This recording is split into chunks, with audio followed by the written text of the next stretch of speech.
It is late for the man. William Ospina.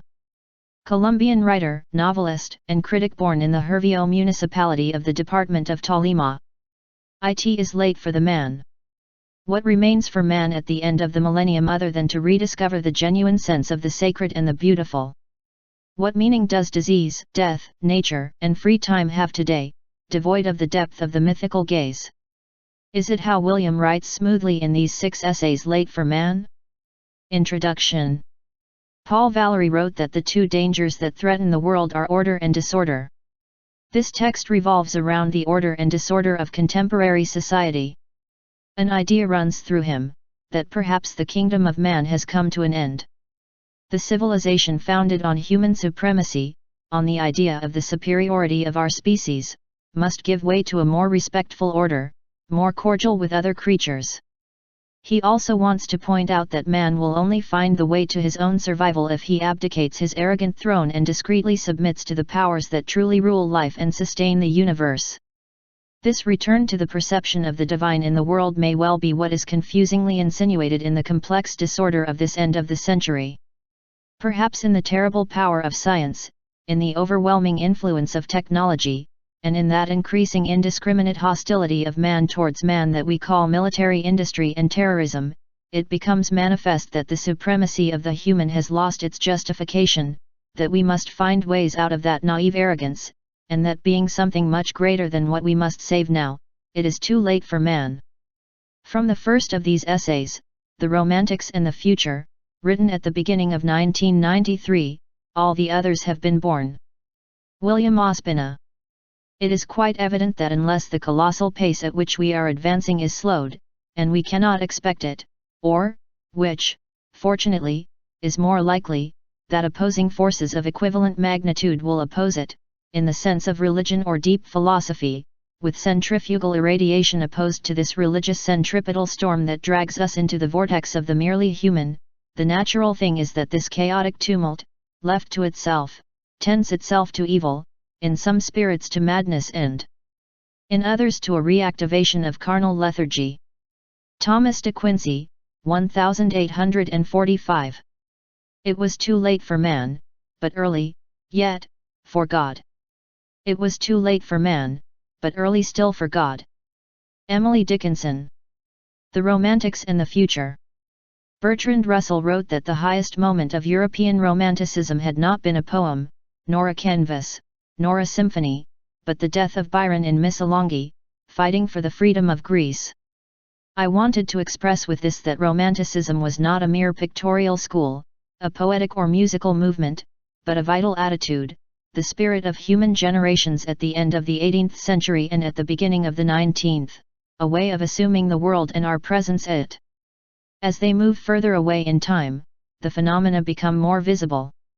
50 years ago Hitler could be seen as a lucky and fanatical military man, as an indecipherable mixture of arrogance and ambition.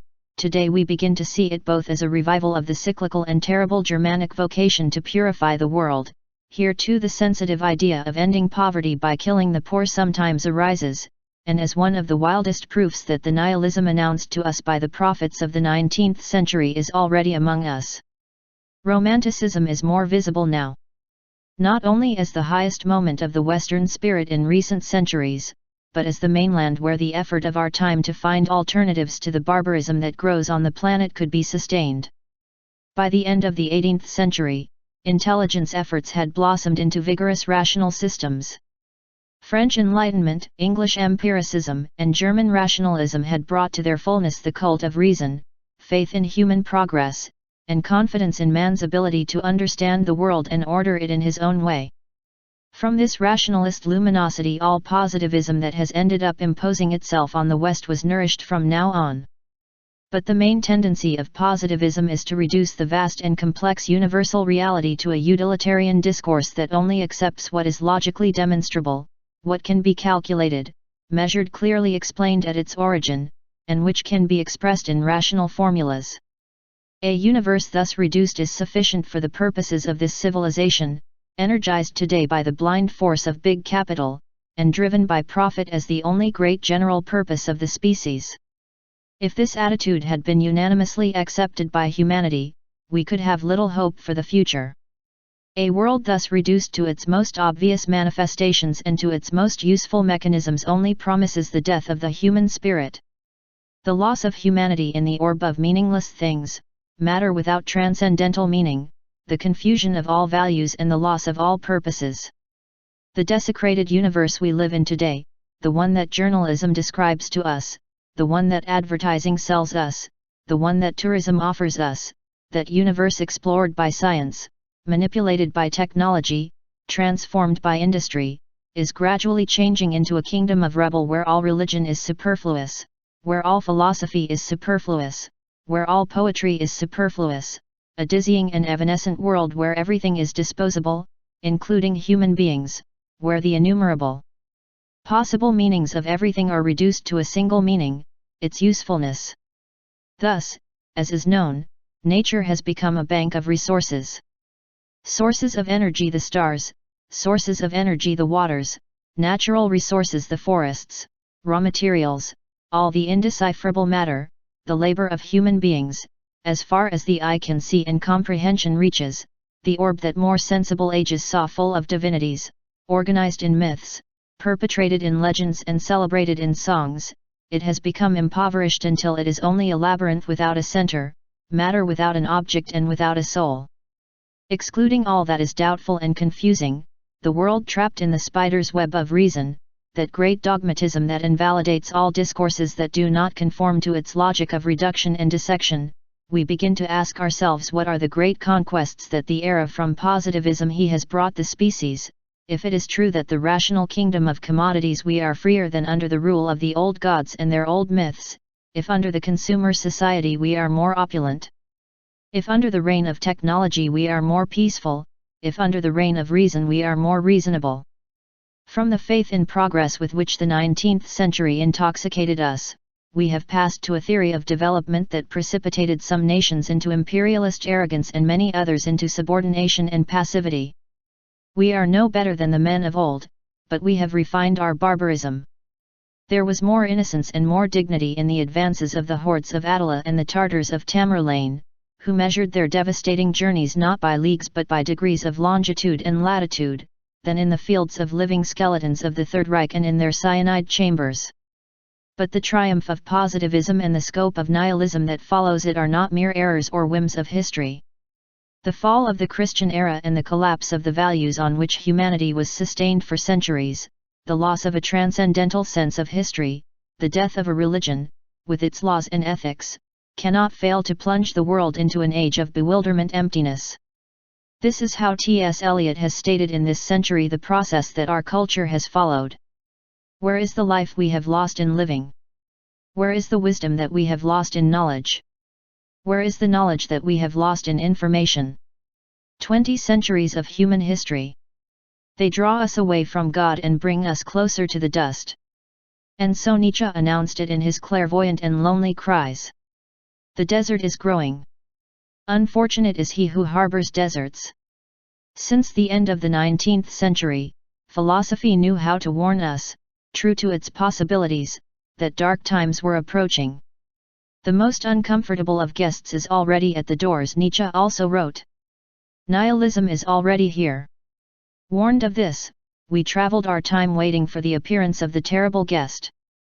We surely foresaw a mythological monster, a kind of leviathan whose eruption will definitely mark the end of time. And although we all saw them, it took us a long time to recognize and name it. Now we know where it is. Its name is terrorism and drug addiction, it is consumption and advertising, it is drug trafficking and the degradation of the environment, it is pornography and statistics, it is the empire of profit and fashion, it is war as a business, it is the trivialization of life and of death.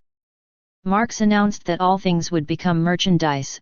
Today merchandise is beauty and health, learning to celebrate, art and knowledge merchandise.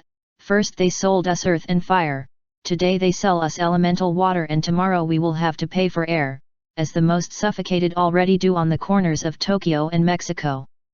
And our relationship with the world is becoming more and more superfluous and more ephemeral. Before, glasses were made to last, so that there would be a meaningful contact of our life with the stealthy orb of things. Today the glass does not even last as long as we drink the water it contains. Everything must pass through our hands and disappear immediately. The same publicity orders us to destroy it on the spot, in an absurd carnival of evanescence and disrespect for the world. And what is the frenzy of fashion, governed only by the blind impatience of capital, if not the triumph of that plethora of hurried masks, of fickle shadows for which we are no longer even subjects but merely forms of display? This is how the homes of the consumer society tend to transform themselves into mere terminals of large industry, a well-stocked kitchen, full closets, and in every room, night and day, a television on providing irrecoverable and useless information to one humanity at a time. More bewildered and passive. North American society already tends towards this ideal, with its strange passivity and that cult of waste that made the poet Andon exclaim, "The great error of North Americans is not materialism, but a lack of respect for matter." To that same order belongs the considerable acceleration that capital, attentive only to its own reproduction, to the abbreviation of its cycles and to the increase of its profitability, has acted on history. We are all agents of that acceleration, as if without realizing it. Learning was once important, today it matters to graduate. It was once important to travel, today it is only about arriving, and the less the journey is felt and lived, more and more associated with uselessness and discomfort, the better it will be. The confinement of humans in large cities, and their gradual incorporation into that rhythm that lives not only on the fringes of slow nature, but at the expense of it, as industry frantically wastes its matter, often in processes that are not reversible, seems to lead our civilization towards a crisis of incalculable proportions. And more, when we look at the phenomena that are today the faces of progress and today, we feel with alarm that any solution is partial and insufficient, that it is difficult to entrust the states of the earth with the undertaking of correct course and guarantee a future, but neither do individuals seem to have the capacity to stop, or even alter, this historical trend. That is why I want to dwell on some consideration of Romanticism. This movement, also the largest and most complex of the Western spirit in recent centuries, arose, according to its fame, as a reaction to triumphant rationalism. It was because light was already flooding the areas of human life that Novalis wrote the Hymns of the Night, the clarion call of Romanticism. His intention was clear. What living being endowed with senses, Novalis wonders, does not love light above all things, that divine clarity that fills and strips everything? And after saying these things he adds, "But I turn to the mysterious and ancient night, owner of a deeper power." Then he begins to celebrate the gifts of the night, all that remains in the darkness of the unfathomable and the inexpressible. From before, but especially since then, Romanticism spread its nocturnal mantle, protector and helper, throughout Europe and America, and undertook the task of reminding us of the existence of a reality more vast than that in which positivism enclosed us. Reason may exclude from its discourse and even from its consideration everything that is not clearly explicable in its origin, measurable in its extension, foreseeable in its operation and expressible through a system of rational formulas, but even if we do not know how to explain or measure it, or foresee it or control it, there are pain and disease, terror and imagination, love, madness and death, there are hopes and presentiments, dreams and delusions, the demonic and the divine. Thus they undertook, not only the vindication but the exaltation of that orb of passions and mysteries that constitutes for man the inextricable fabric of reality. For the triumphant positivism, everything that is not quantifiable can be despicable. For statistics, there may well not be dead, but rather mortality rates, there may not be beings destroyed by society and in misery, but insensitive rates of poverty, but the real universe is full of real pain and real terrors, nightmares more intense and memorable than any event, and dramas more random and inexplicable than any nightmare. When the windows and vents of reality seemed to close to the spirit, the Romantics forced open not only the doors that led to the fields where the immortal nature continued to encourage, full of miracles, but also the skylights and traps that they led into the unexplored cellars of consciousness, tunnels and passageways that the world no longer wanted to look at. Someone will say that it is a beneficial effort to try to exclude from the world everything that we cannot understand and that we do not know well how to control.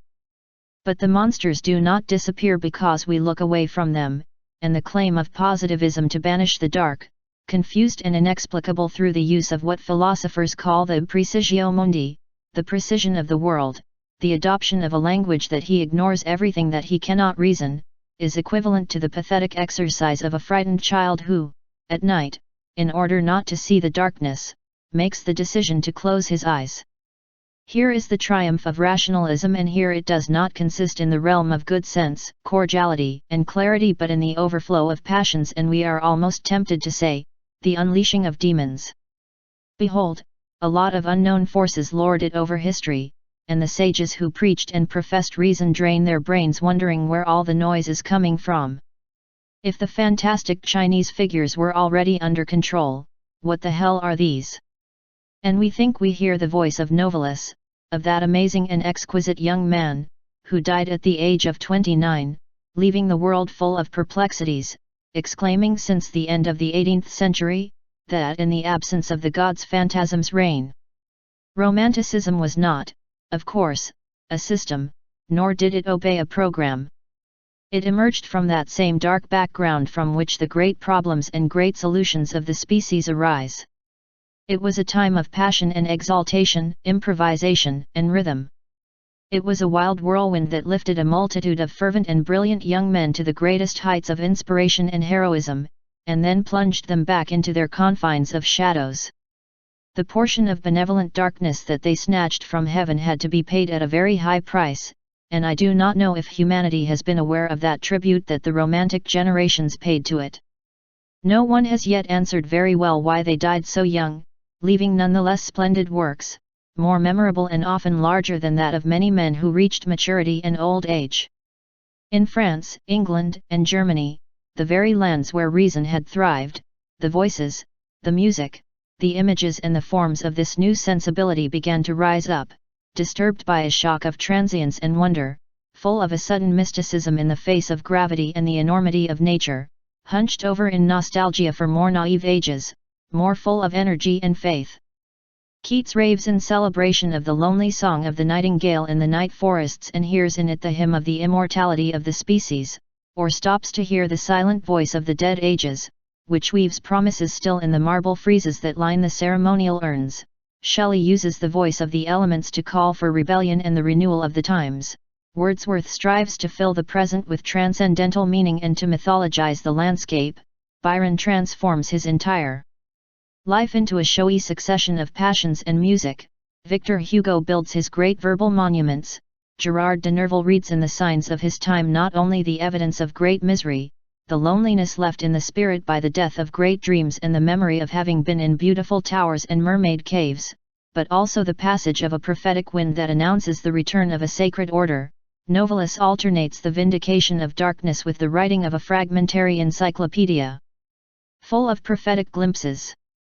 Hölderlin closes the enormous task with his invocation of the return of the divine, his invitation to the sacred alliance with nature and his vindication of the role of the poet as messenger of the divinity. The Romantics threw a new look at the past, where the classics had seen ornamental cultures, as in Greece, or times of darkness, as in the Middle Ages.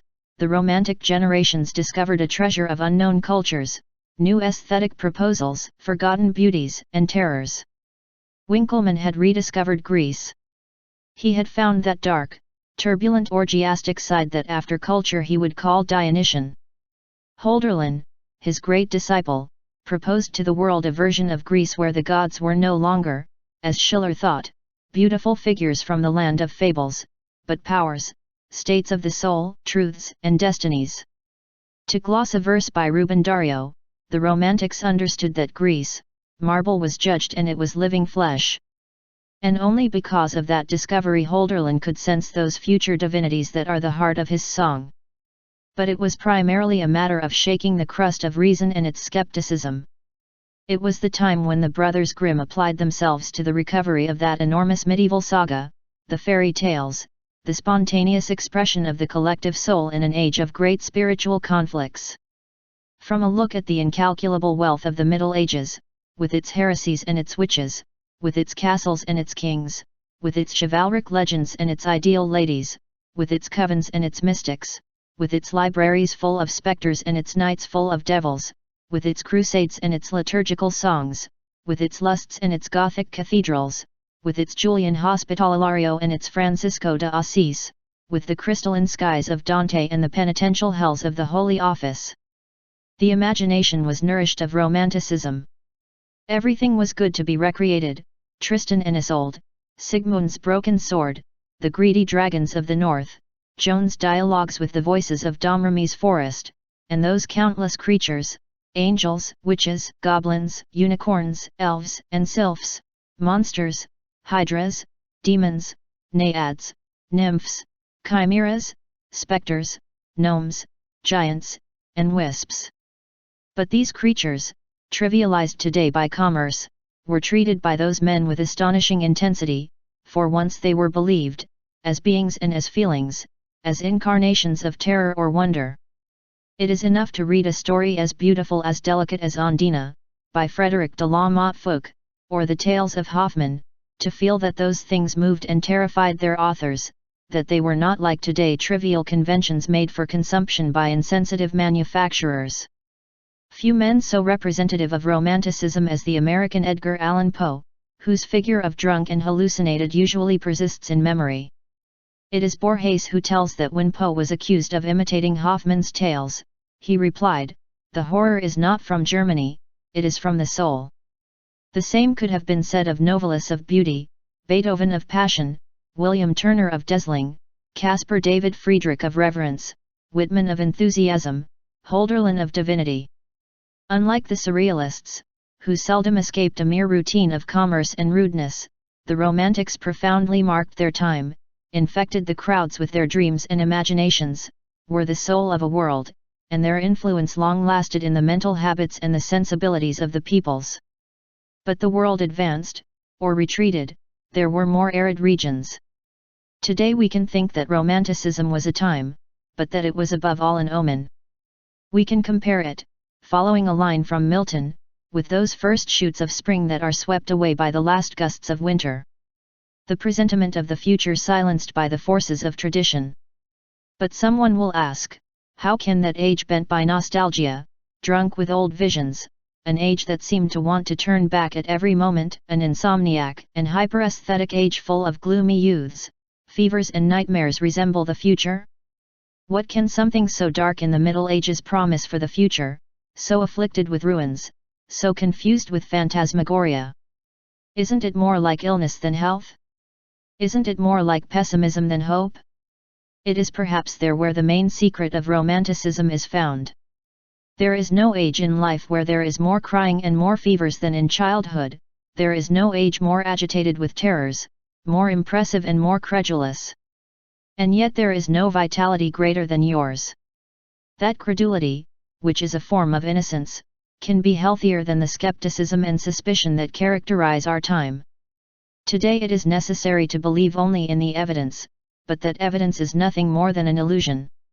It is necessary not to believe in miracles, and yet the only thing that one could believe is in miracle. Our problem is that we are too sensible, too sane, too precise. Something has been taken from us, and that something is astonishment at the inexplicable reality. It would not surprise us to see a rock float, but we are not surprised to see the planet float.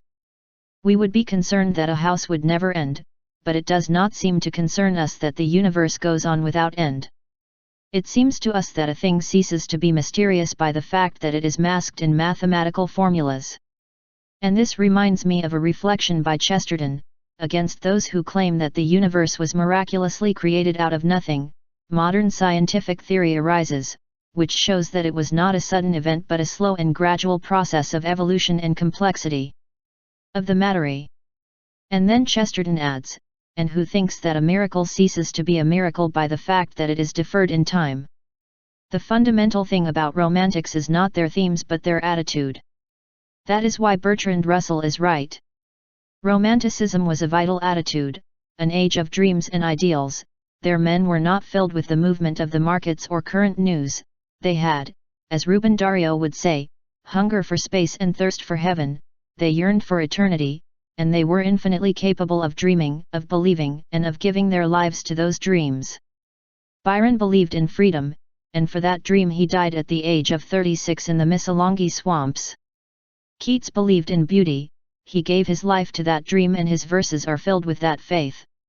At the end of the Ode to a Greek Urn, he tells us that truth is beauty and that beauty is truth, and that man needs nothing more to know. And in one of his sonnets he wisely bases that sort of religion of beauty that he has proposed. A thing of beauty is a joy forever. A beautiful thing is joy forever. I do not know if it is necessary to insist that this age of reason is an age of disappointment. It would take many drugs to produce in man an enthusiasm comparable to that which a faith or a cause can produce. Man is little when he is not seen as a purpose, when he is reduced to a lonely and passive consumer lethargic by the ideal of comfort. After the long journey of modern society, with its urgency and its machines, with its utilitarianism and its efficiency, with its industrial drugs that relieve and its industrial cities that make sick, with its health, youth, and beauty cults that in reality they tend to be just desperation and fascism, with their frenzied supermarkets and shows, after the long journey that brought us to this poignant and always frustrated craving for intense pleasures called drug addiction, to this blind conflict between social arbitrariness and individual arbitrariness called terrorism, to this positivist realm of sex stripped of all spirituality and sold as a commodity called pornography, even this helplessness of being both jaded and hungry called consumer society, we turn to the Romantics to discover in them our lost greatness. Here is a man, they say Napoleon said in a Weimar hall, pointing to Councillor Wolfgang Goethe. And that is what the men of today can exclaim when looking at those ardent dreamers, all lucidity and all passion, who understood that reason is an essential instrument to prevail in the world but that it cannot be the foundation of our relationship with the world. Man is a god when he dreams and only a beggar when he thinks. Hölderlin wrote at the beginning of his Hyperion. And lest anyone believe that he, a disciple of Fichte in Jena, a passionate interlocutor of Hegel and Schelling in their student room at Tübingen, a thoughtful reader of Kant and Plato, was a mere disdain for intelligence or someone who neglected the importance of intelligence. Thought, he left written in a poem about Socrates and Alcibiades, these verses. Who has thought the most deeply loves the most alive. In that sense, the reason cannot be a final criterion of valuation of the world. But when she is exhausted and leaves us the evidence that we will never fully know the meaning, the origin, the composition, and the purposes of the universe, we always have the love for life, stronger and full of gratitude the more inexplicable it turns out to be. And there, in the place where the wind tires, where reason finds its limits, there the divine begins, and the function of art is to reveal it. We make ourselves sensitive to its presence and its influence, to enliven our gratitude. That was the function that the Romantics fulfilled, to renew at the beginning of the modern age, the vital ties that unite us with the mystery, with the divinity and with the immortal nature, and leave floating on the spirits, when the deserts of utilitarianism were already growing. And of nonsense, a memory of high destinies and an example of daring adventures, so that something sacred and powerful could come to our aid at the time of the great eclipses. Now we need dreams and purposes. The evils that prevail over civilization and that grow relentlessly day by day, demand bold solutions, original destinies. We still do not know what faces the divine will assume in the times that come. We still do not know the text of the new laws that must ensure our survival and our freedom. But of the countless human generations only we are here, faced with this challenge. Christianity and positivisms have already tried in vain to seduce man with a theory of vague luminous futures into accepting his present hardship. But, as Whitman put it, there was never more beginning than now, nor more youth nor old age than now, nor will there be more perfection than now, nor more hell or heaven than now. It is here, in these streets and on these corners, where history awaits our response and life awaits our findings. I want to make one last consideration. We, the children of this region of the world, have always learned to look at history as something distant and alien. We could make that statement by Rimbaud our own. True life is absent, we are not in the world. History was a matter for prestigious peoples and illustrious civilizations. We, from the banks, saw the Bengali and the shipwrecks in the distance, we heard the roar of the fighting, and we submitted to its results. But here is suddenly now, in the savage times of nihilism, history has started walking through our streets, and we are no longer remote witnesses but protagonists and victims of the great dramas of the time. Now we cannot leave the search for paths for humanity in the hands of others. We all know, without a doubt, that here is the danger. And we can only trust the truth of those Hölderlin verses. Where danger grows, salvation also grows. The traps of progress. It is famous that when Sigmund Freud learned that his books had been burned by the Nazis, he exclaimed, "How far has the world advanced? In the Middle Ages they would have burned me." In reality the world had not advanced, millions of men entered the furnaces of fascism, to become ashes, and many others were being changed into the rubble of humanity by the humiliating and degrading practices of that singularly modern ideology. Freud's words would remain as a great irony about his time, and the world would come out of the hells of World War II, to try to purify itself of its evils by incarnating them in a few abominable demons.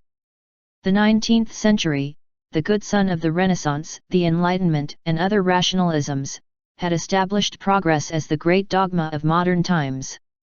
If something did not admit reply or doubt, it was the evidence that the world was progressing. Serfdom was better than slavery. Wage labor better than servitude.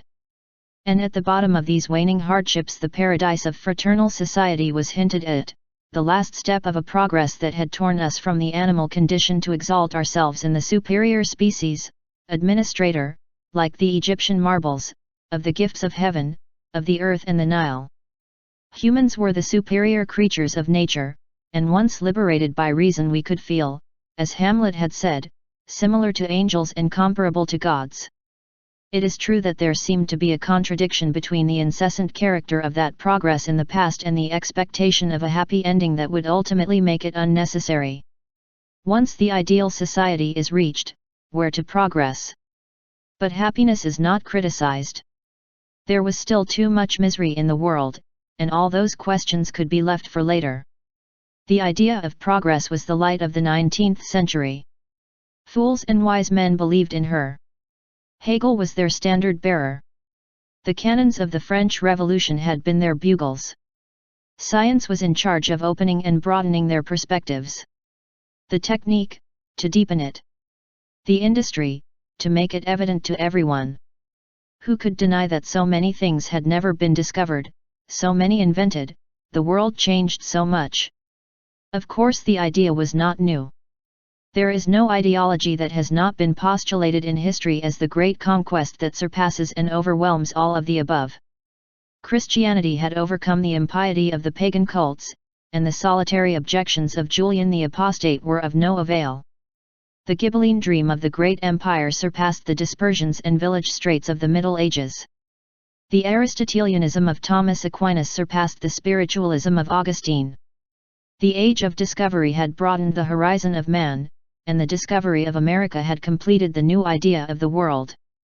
Even the conquest of America had been the perfect setting for Western civilization to confirm its sense, not only that progress existed but that it was its driving force and its guide.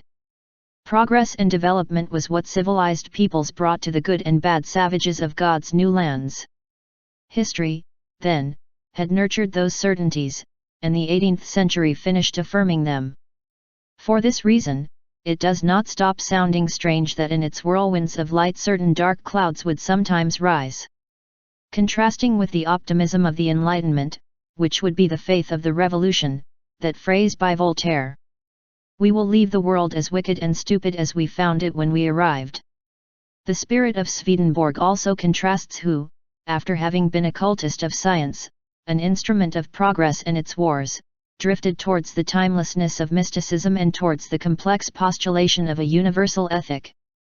But these lucidities and reluctance could not contain the momentum of the times, and the arrival of the Industrial Revolution definitely installed progress on one of the strongest thrones of the modern era.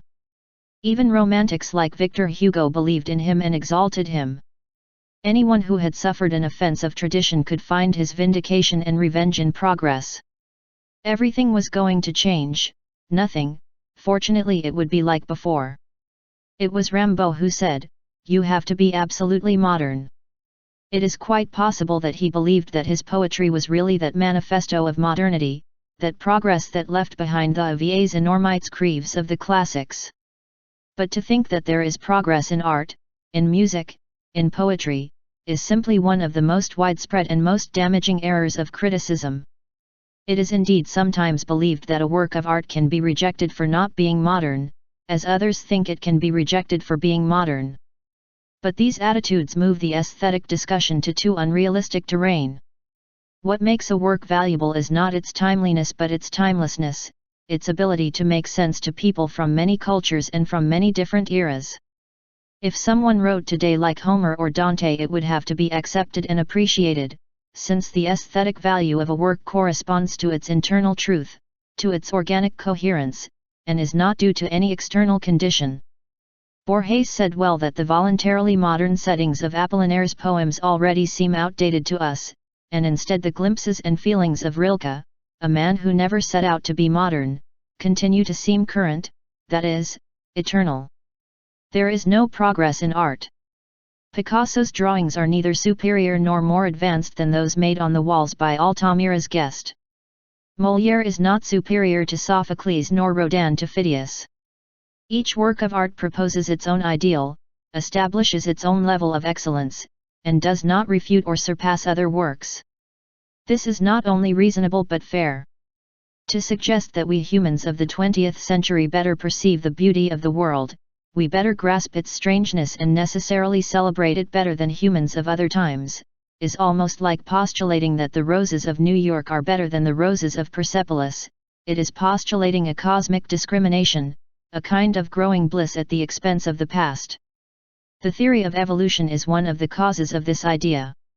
In its current formulation, evolution is presented as an incessant process of purification and overcoming of previous states of matter and nature. Despite the fact that we all know that the monumental people of the dinosaurs were wiped off the face of the earth in a short time, there is still talk of the survival of the strongest in the fight for life.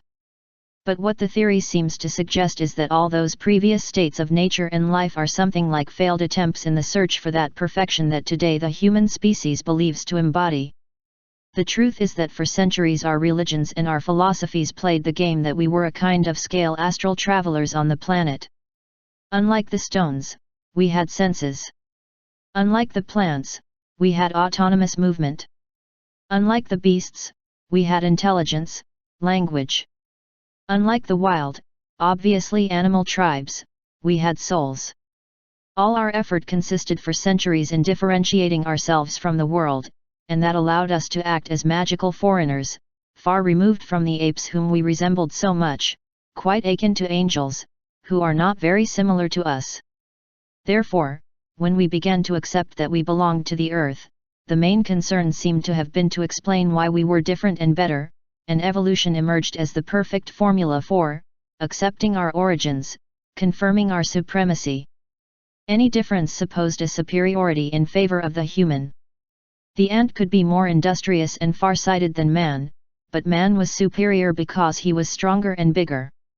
The elephant might be stronger and bigger, but the man was superior for whatever reason: intelligence, ingenuity, cunning, perhaps even more industrious and far-sighted. But does evolution really mean progress? Are wings superior to fins? The lungs to the gills? Is man better than the other species? Until a few decades ago, not only would the answers be affirmative, but the questions themselves would seem unofficial. Today, the suspicion that our species is the most dangerous plague that the planet has engendered has us plunged into a mysterious stupor, and no one can say what course civilization will follow. There are those who affirm, however, that the species, greedy, savage, fratricidal, persisted for millennia in its conflicts and its efforts without endangering the foundations of the command and orders of the universe, and that it is only the exaltation of knowledge. Human, the triumph of reason, science, technology, and industry, which has put us in a position not only to destroy civilization but also to drag the rest of naive and magical nature, whose attribute more obvious is innocence.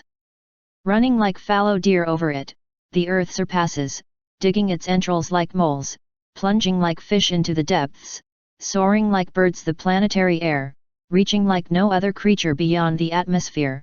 Man has rivaled all beings in the domain of this world, has made the entire planet his kingdom, and it is amazing to see us not only feeding on every creature but riding the strongest foals, ruling huge elephants from their backs, leading vast herds, leading herds of buffaloes, taking prey from the skyhawks, making ferocious tigers jump meekly through rings of fire, making huge bears do pirouettes on colored balls, turning friendly monkeys into painful caricatures of humans. In all this there is ingenuity, industriousness, and evident capacity for domination. But there is also I do not know what margin of insensitive cruelty, of disrespect for a mysterious order that always behaved before us with the elemental loyalty of one who submits to invariable laws. At the bottom of our intelligence a thick fog of stupidity makes us use our talent almost always for atrocious designs. There is a strange pleasure in dominating others, be they animals or humans. There is, said Montaigne, a bit of bittersweet voluptuousness in causing the suffering of others. And on the other hand, docility, innocence, and sometimes the passivity of creatures, are often seen as tests that deserve to be mastered. It seems that man is incapable of respecting what does not resist him and what does not exert violence. Thus, the pacifist doctrine of Christ was only accepted by humanity after applying the due punishment of the cross to its founder. And, very human, that doctrine later served to mask and hide the worst cruelties, the most intolerant and most ruthless wars. But man, who has been able to dominate the world and subdue his fellow men, does not seem to have power over himself, and this is the hour when his inventions have taken on an irresistible impulse and no longer seem to be governed by the will of their creator. Man has aroused powers that he does not seem to be in a position to master, and the fable of the sorcerer's apprentice in Goethe's poem, which amused us 50 years ago in cartoons, today seems to acquire the outlines of a gigantic tragedy. It is no longer as evident as before that man is the superior creature of nature, that his position should be that of dominator and king. It no longer seems so obvious that all evolution really is, that is, it involves progress. It does not seem so obvious that the differences of certain orders between the species imply some kind of superiority and authorize the domination, predation, and annihilation of others. In the merely natural order, the so-called evolution modifies and adapts beings to other conditions, but it does not seem to ascend towards the formation of a superior type of life on Earth, and even if it were, man does not seem to be that miraculous offspring of the long and bumpy process. But the modern mentality not only assumes that man is the perfect creature, that everything must be defined with respect to him, that the planet is his unlimited and inexhaustible reservoir of resources, that the future is the exclusive scene of his comfort and happiness, that all orders of life owe him submission and tribute, and that all matter is unrestrictedly offered to him, but has turned the illusion of natural progress into the foundation of another illusion, that everything in history is governed by the law of progress. Thus, each invention of modernity comes to us as sacralized by the idea that all novelty is an advance. No one doubts that today's cars are better than yesterday's cars. Few think that the proliferation of cars is changing the planet's oxygen and the right to the ozone layer for a plate of pride and comfort. It seems that we owe gratitude to the forces that build our gallows. It seems that we should shout "Welcome progress" every time a new nonsense or a new atrocity arises. If the vertigo of fashion chains the youth of the planet to a frenzied servitude, if cities grow without control and without foresight, dazzling immigrants with increasingly unrealistic promises, if pesticides poison the fields to save the returns to capital, if the military industries work day and night to produce ever more sophisticated instruments of death, if we transform the matter of the world without reflection into inert substances incapable of returning to the heaven of nature, if we multiply the monstrous non-biodegradable rubble, welcome progress. If technology and industry impose an increasingly wild and urgent rhythm on us in life, at work, in travel, in pleasure, in music, a rhythm that excluded the divine and will soon exclude the human, welcome progress. If the imperative universe of commercial messages relentlessly invades space and mind, if the school increasingly replaces the living relationship with the world with an authoritarian and fossil discourse that usurps the place of knowledge, if the idle inventions of technology make us more and more passive, more sedentary, and more immobile, if the mania for specialization makes us increasingly helpless in the hands of increasingly obtuse technicians, if science explores the bowels of reality and threateningly manipulates the universe of the gods without respect and without scruples, welcome progress. There is no novelty that does not want to impose itself on that path. I suppose that once things had to prove their usefulness before being accepted, now it seems enough that someone advertises them as something new and someone sells them as something advantageous. Thus they have managed to invade us, not always temporarily, things that any sensible mind would reject if the itch of novelty did not inhibit reflection. You can still see there, depressing and sinister, the plastic vegetation that fascinated humans a few decades ago. There must have been those who believed that progress was finally giving us plants and flowers that we did not need to care for or water. You can still see that milky and spectral lighting that puts a hospital or prison sadness in every space.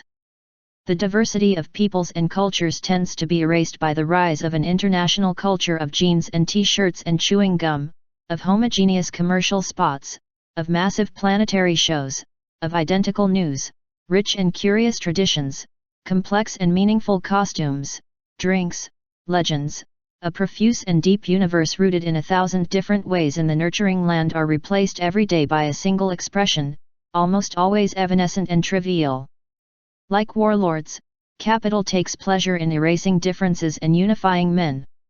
When we are no longer these millions of singular faces, each one expressing a past, a character, and a soul, but the same being insanely repeated to vertigo, this curious modern trend will have reached its fullness, which calls progress to lose all our civilized conquests, to dilute in a few imposed colors the infinite variety of shades of the human spirit. Thus the melancholic affirmation of those verses of Emerson according to which the man declines will be fulfilled. Giving up your star for star world. It is possible that some inventions of the time can generate, due to their novelty or practicality, the illusion of progress. Faster and faster planes can generate the illusion of immense power over leagues and kingdoms, although we must not ignore that men like Alexander or Marco Polo lived the world's adventure better than today's eager executives, going every day the same plane to the same hotel and from there to the same meeting room in the far reaches of the world that they do not consider necessary to explore because they already know their statistical figures. I also think of those athletic Oriental tourists who rush off the buses to take turns quickly before the camera next to the corresponding building or marble, and who quickly drive away with their booty of memorable photographs that another day will tell them where they were. For beings possessed by the disease of performance, what progress the machines that abbreviate the processes. For musicians whose work demands more and more profitable pieces, what progress a device that replaces 20 instruments and their respective interpreters with a single computer program. Nobody seems to regret that along the way of that progress the old delight of doing things has been lost, 20 different ways of producing harmonious sounds, the voices emerging from wood and metal, the nuances that souls put when pressing those beautiful objects. To dispense with the richness of the processes, the pleasure they provoke, the beneficial effect that the slow elaboration of things works on the spirits, and prefer only the speed of the results, the times brought us to that apex of renunciation. There are those who think that it is better to listen to records than live voices, see small figures of light that live predictable adventures on the screen that converse with beings of flesh and blood full of moving and unpredictable humanity.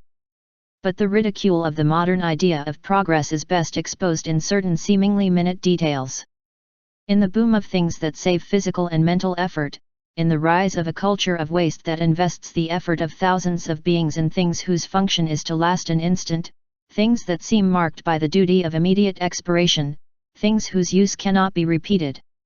A melancholic plastic cup would be the perfect symbol of this wasteful and superficial era if the two symbolic staves of our decline did not compete with it, that portable calculator without which we are no longer able to add up the minutes we save using it and the multifaceted remote control that it has brought our domestic immobility to unsuspected degrees of perfection.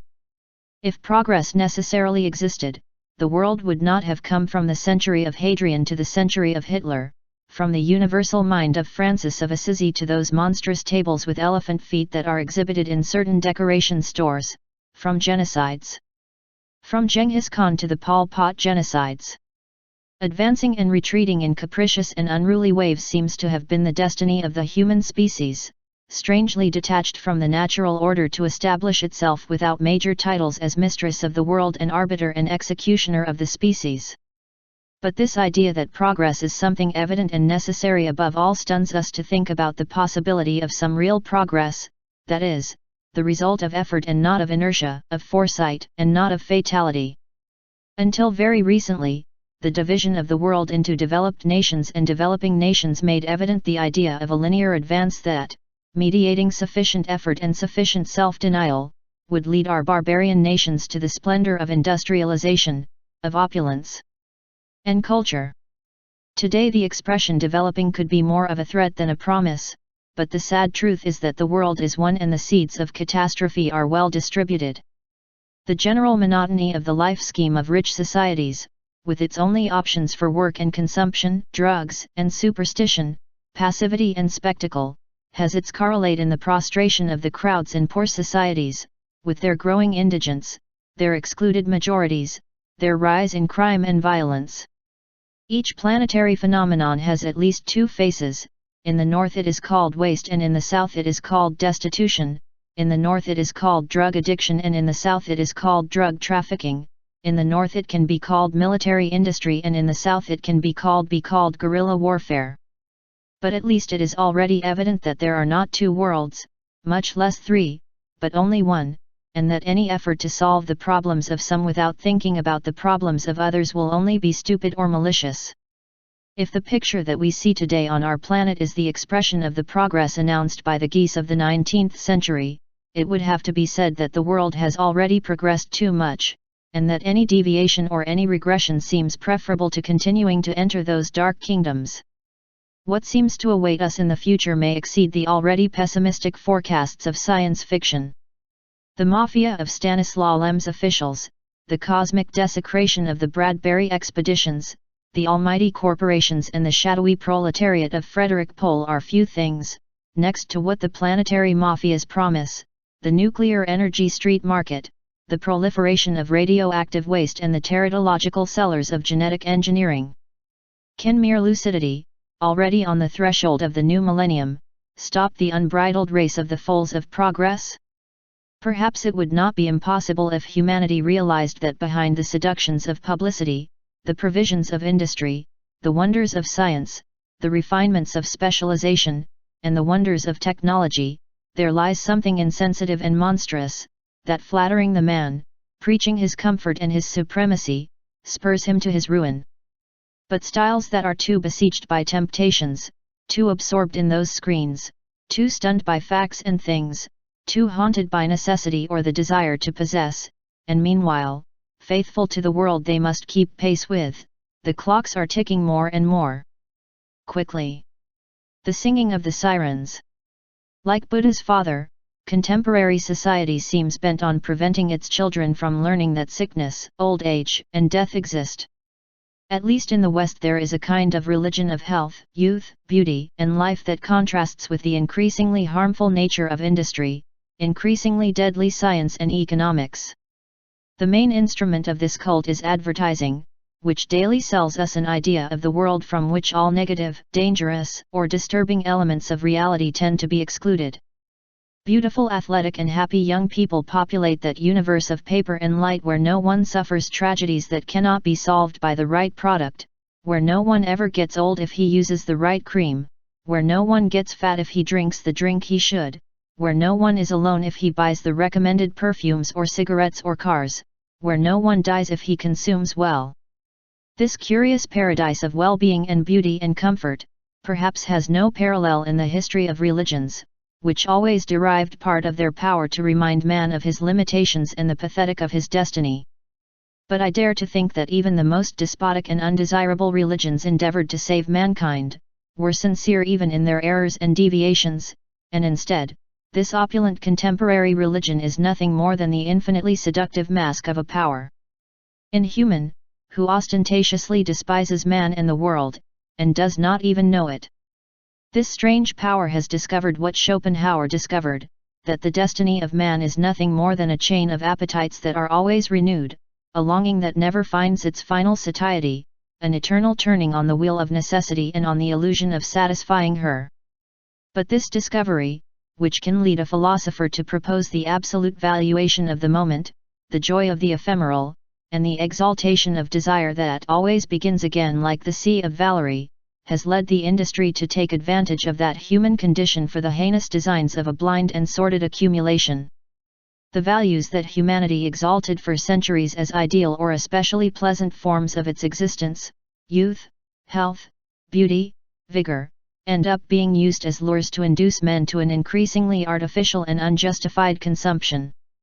We see those beautiful girls who vacillate between modesty and ostentation, in the most tempting of borders. We see those androgynous young men who copy the gestures of classic marbles. We see these couples as surprised on the threshold of love and desire. All there is temptation and sensuality, all those bodies are offered, at the same time as promises and as paradigms of a full and happy life in which the ritual never ceases, where the fullness has no pauses, where love does not waver, where the vitality does not fatigue and beauty does not flicker, in its studious eternity of commercial photographs and films, and it seems to us that there are a legion of beings working for our happiness. Homeopathic magic works. We come to feel that this fizzy drink will make us beautiful, that this cream will make us young, that this exercise bike will make us perfect, that this food will make us immortal, and our existence full of imperfections and emptiness and loneliness, seems to touch for an instant the uncontaminated realm of the archetypes. But consumption passes and life continues its combustion and wear. Appetites are reborn and we do not quite understand why there is something in us more and more dissatisfied, something that seems more and more unworthy and more defeated. Maybe we will never be so beautiful, even if we buy everything they sell us. Maybe we will never be so healthy, so serene, so successful, so admired, so rich. The illusions that force us to buy are revealed inaccessible, but ultimately the fault will not be in the opulent archetypes but in our imperfection. Seduction takes us by surprise although we are not unaware that beauty, like all other involuntary virtues, is under suspicion. Before it was easier to know where the beauty was. We had learned it from Greek marbles and European art, its canons were established, they corresponded to the image of the hegemonic races of civilization. Before these models the Africans were simian, the Asians pale, ugly, and dwarf, the American Indians rough and grotesque, the deformed mulattoes, and the mestizos simple and trivial. But Nazism definitively unmasked the error of thinking that certain physical characteristics really involve some kind of morphological, intellectual, or moral superiority. We have seen the famously most civilized peoples on earth professing stupid theories and seconding crimes founded on the most inept speculations. And we have understood several things, that each racial type makes up its own ideal of beauty, that pure races, with their models of beauty, are nothing more than geographical curiosities, that the growing mulatages and mestizages of all the towns make of the beauty something much more ample, diverse, and changing, and that beauty itself, with all its power over culture, must be subordinate to ethics and cannot be exalted as an absolute and autonomous value. I believe that today we can affirm that every cult for physical beauty carries within itself a few drops of the most dangerous fascism. And this is precisely how advertising uses beauty for its purposes. The faces and bodies he offers us are hooks. When we think we bite the shiny sardine, we understand that it was nothing more than the mask of the pointed hook, and again we have fallen into the trap. Novalis stated that in the absence of the gods ghosts reign. At no time in human history were there perhaps so many ghosts as in this industrial society covered in icons, whose crowds spend their days hearing voices of the living and the dead that are actually acetate grooves and tape recorders, wishing living and dead beings that they are actually ink blot and capable of satisfying the desires they arouse, seeing living and dead beings living that are actually rays of light. The worst thing is that we look at each other less and less because those dizzying glass cubes of images are more interesting, and at the same time they do not demand of us more than docility and passivity. Books made demands on our imagination, they were made for creative beings. The arts of contemporary technique only saturate and amaze. That is why the beautiful ghost, the snake of the big capital with the juicy apple in its mouth, can break into them every minute, something that no book reader would bear and that we would all understand as a maddening aggression. Advertising is also refined and refined. It was difficult to convince businessmen that it was necessary to replace those clumsy, imperative, and obscene messages, which entered homes only to annoy their public, with beautiful, cordial and subtle messages whose orders are the most pleasant and most effective. The sirens of the capital will sing better and better, and there are already those who think that the true art of the time is in those peaceful car wedges that do not show rudders or levers or valves but a willow leaf sliding on the surface full of reflections of a lake to the rhythm of soulful music. In these idyllic fragments of nature somewhere the unforgettable logo bears exactly the way the slave wore the brand of hot iron. The symbol is there to remind us that what is shown to us does not exist by itself, to remind us that the purpose of the message is not to invite a gentle drive through the fields but to suggest the purchase of a car. To remind us who the master is. Nothing ignores that advertising is one of the most authoritarian languages that exist. The imperative of all verbs abounds in their messages. Buy, go, carry, wear, always have, take advantage, make up your mind, don't forget, take, remember, enjoy, and they all mean the same thing, obey. Now, with the refinement of the voice of the sirens, the message will tend to become indirect and perhaps the imperative form of the verbs will give way to a language in which the emitter appears blurred. Then the message I am the best will gradually change to we are beautiful, we are good, we love the world, we love humanity, do not stop buying our products. Is this reprehensible? The consumer society sells itself as the great supplier. At last, with his hand, men have entered the pantries of an opulent and happy world. There is freedom of purchase, equality of prices, fraternity in consumption. It does not seem indisputable that it is better to choose between 5 or 10 qualities and fragrances of soap, than to be condemned to the black soap of the earth. That it is good to have electric bulbs, refrigerators, ovens, furniture, innumerable things that individually we could not do. How dare anyone raise their voice against the democratic industry that is dedicated to offering men so many necessary things, so many things that would be inordinately expensive if they were not mass-produced? Are not companies the bulwarks of democracy, the antidotes to scarcity, the walls that protect us from barbarism and misery? Isn't it filling the world with messages populated by adorable creatures that remind us of our duty to be beautiful, to be young, to be healthy and to be happy? I believe that humanity would do well to distrust and be suspicious. The history of the powers that by the fact of offering some benefit are placed above all criticism and feel authorized of everything is ancient. For many benefits, and those should also be counted, that the industry brings to societies, it cannot place its interests above the high interests of humanity. But the truth is that the sole objective of capital is profitability, the accumulation of surplus wealth that is endlessly reinvested. As long as that end is compatible with the welfare of its consumers, everything is almost fine, but it is clear that insofar as these ends conflict with such well-being, it is not capital that notices it or that corrects it. The history of the aerosol, pesticide, detergent, and plastics industry is the most recent and alarming chapter in the universal history of infamy. And nobody ignores that the first temptation of the industry when it is under suspicion, is not to filter its toxic gases, or purify its waste, or modify its processes, or exclude harmful ingredients, but to resort to the seductive voice of sirens. To distract the public and dispel bad suspicions. For this reason, when a corporation throws a wedge on a non-polluting or environmentally friendly product with loud clarions, the operation tends to hide many silences about the behavior of the rest of the products. Nothing is more reluctant than capital to alter its profitability and advantages for trivial humanitarian considerations. And this for the elementary reason that capital is blind to everything other than its elementary processes of production, distribution, trade, reinvestment, and accumulation. We cannot ask the dragon to think about the feelings of the maiden who is chained to the rock at the time of hunger. But vigilance is imposed, because science runs rampant in its desire to know, without the slightest subjection to an ethic. Technique runs rampant in its task of dominating the world, without the slightest subjection to an ethic, and industry is rampant in its work of transforming universal matter into consumer goods, without even asking what is necessary, what is useful, what is superfluous, what is harmful, what things make us more civilized, what things make us more passive, more barbarians.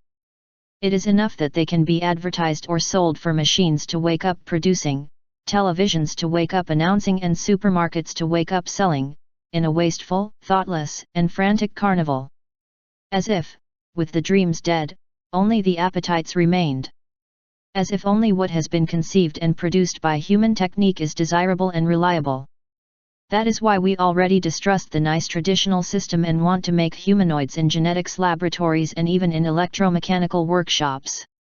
And you have to see, next to exquisite artifacts made with the ubiquitous non-biodegradable substances, the countless nonsense and ugliness that can be found in North American bazaars, the infinite trinkets that everyone buys and no one uses, the clothes that age without brand new in the wardrobes of the homes of the industrial society, the preserved meats that decompose, the appliances that are thrown away at the first damage, the cemeteries of rubble that grow and that will soon wreck the utopia of metropolis.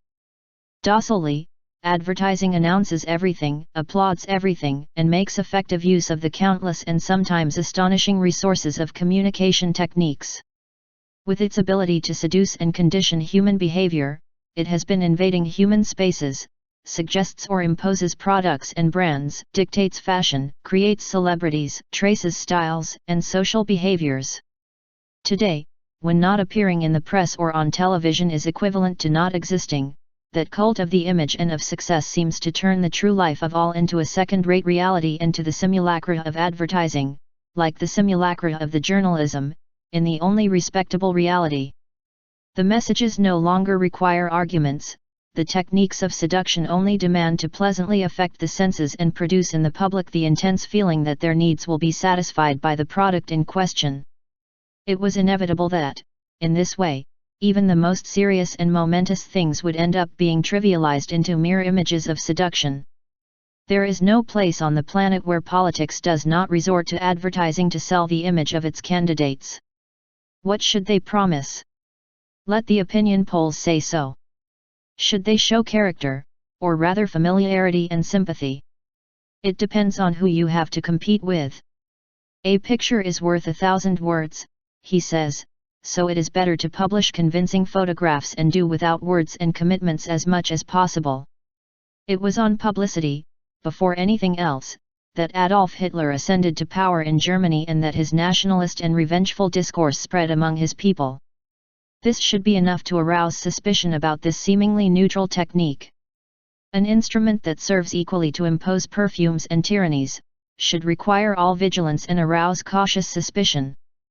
But humanity abdicates its high duties of control and resistance, and all over the planet there is a plague of lying, vacillating, corrupt statesmen who have idealized the media and who subject themselves to the vagaries of public opinion to take even the most momentous decisions.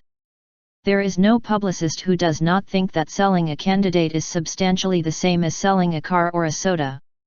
Everything is a question of the appropriate image, the necessary climate of trust, of the singular slogans whose function is not to summarize a thought, but to be clearly identified and not to look like anyone else. And it is this grotesque manipulation that we call democracy. Wouldn't it be crazy to choose the captain of a ship because of the photograph, because of the smile, because of what his relatives say about him?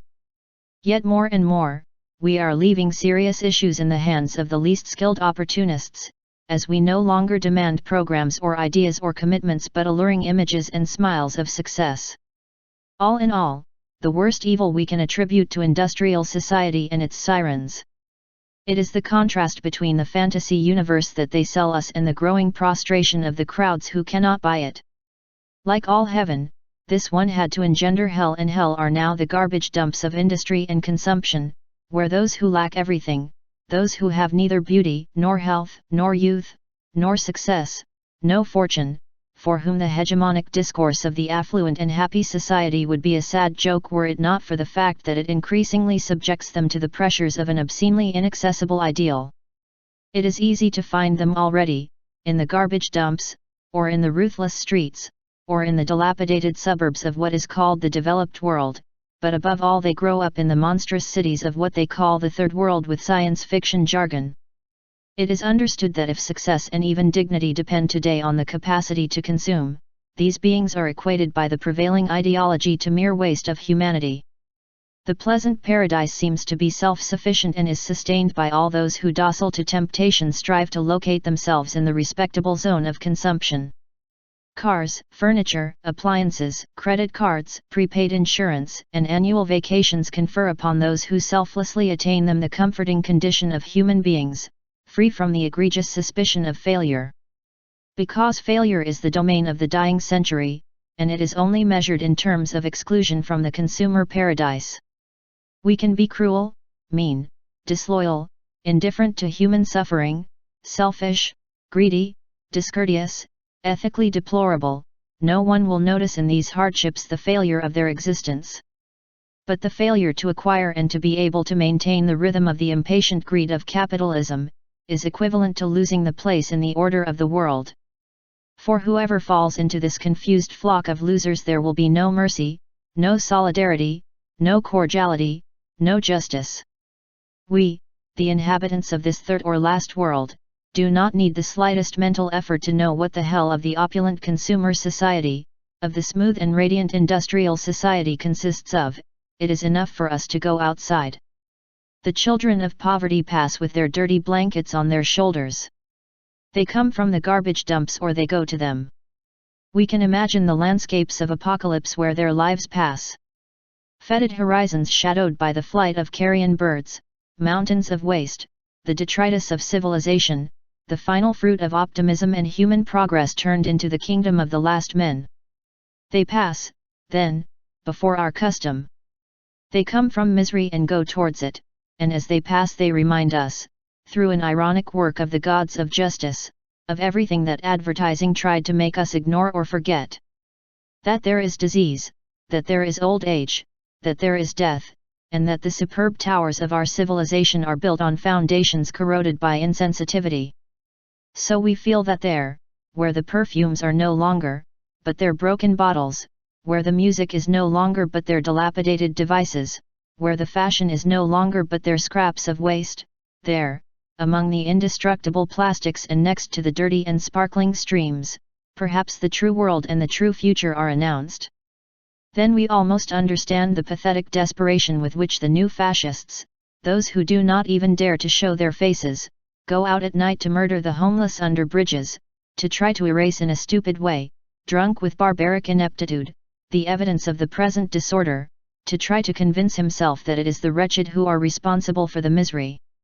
And then we understand that perhaps what the world needs is not more things, more cars, more mansions, more progress, more publicity, but a little human generosity, a more vigilant look at the opulent future that ghosts lie, a little of honesty with our souls, and a little good sense in the brief and dangerous time that it was granted to us. The ice look.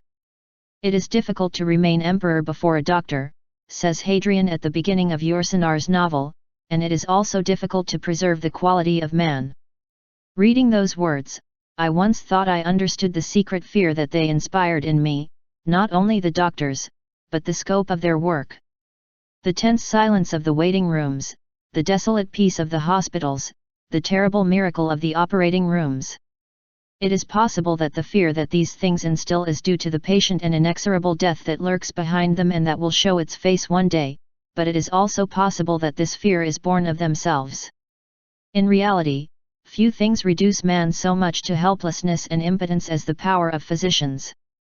If a man shakes hands with us, he is our equal, but if he happens to take our pulse it seems that we are at his mercy.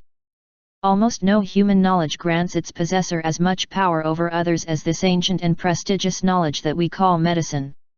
Today it is a division of science and fractally branches out into increasingly sophisticated and expensive specialties, but before it was confined to magic and miracle.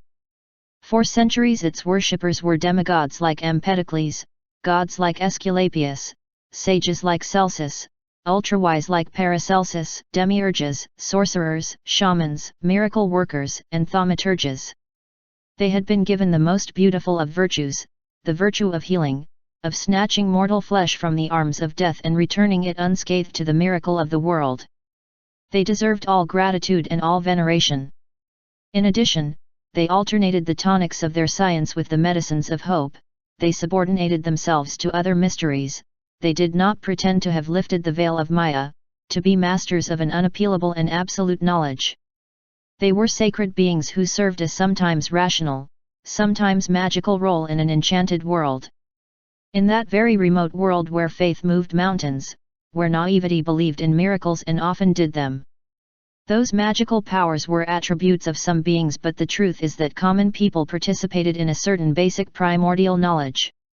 The tradition had bequeathed to humans, generation after generation, many secrets and many tricks to face that network of great wonders and small regrets that we call life. Pains, fevers, astonishment, paleness, fainting, wounds, dislocations, tears, fractures, that iris of ailments that goes from blood red to faint green passing through purples and whites and lids, was continually read by the lore of tradition, and there were the virtues of herbs and barks, of beneficial juices and sulfuric waters. The omni-mouse powers of lemon and honey, of aromas and ointments, of lunar waters and fruit and leaf liqueurs, of punctures and suction cups and incense and fasts and tonics and frictions, the infinite resources of memory, improvisation, and hope, to restore afflicted flesh to the games of the world. Of course, many times the second and fourth horsemen of the apocalypse spent devastating life and terribly plundering the nations. Of course death was never defeated, but I dare to think that normally the main dangers of the species were wars and religions, princes and priests, rather than plagues and diseases. And today we can see that certain epidemics, such as cholera, are consequences of poverty and social disorder rather than mere outbreaks of human morbidity. With an age-old blend of herbs and tenderness, countless generations were cured of many lesser and sometimes greater ills. The reason for this, today's naturopathic doctors would tell us, and those who cordially prescribe placebos, is that the main remedy for the ills of the body has always been in the body, in its ability to react and resist, in the body, which, as Schopenhauer thought, is a manifestation of the will, in the body and in that fog of dreams that permeates it and that we call the soul. Even many times what sorcerers and practitioners did was to enhance with their influence those reserves of enthusiasm, that miraculous will to live that is the true core of all existence. Changing the attitude of one's body and consciousness towards illness can be the beginning of healing. Such must always have been the basis, at once illusory and practical, of many miracles. But such wisdoms seem to be the privileges of simplicity and ignorance, and in the world that came to touch us reason triumphed. Dead or absent the gods, man was left alone, distrusting any transcendent order, ignoring everything that was not evident to him, denying even the existence of his own spirit, and trusting only in the virtues of knowledge, reason, and work. Human. Modern positivism, excluding everything that is outside reason and its methods, everything that cannot be logically proven, has reduced man to the poor dimensions of materiality and evidence, and is the desecrated expression of a world made only of blind matter, a cold mechanism governed by inflexible and imperturbable laws that no longer fit as active powers, as efficient causes of reality, neither passion, nor hope, nor dream, nor faith, nor belief, beauty, nor to embrace the divine of the world.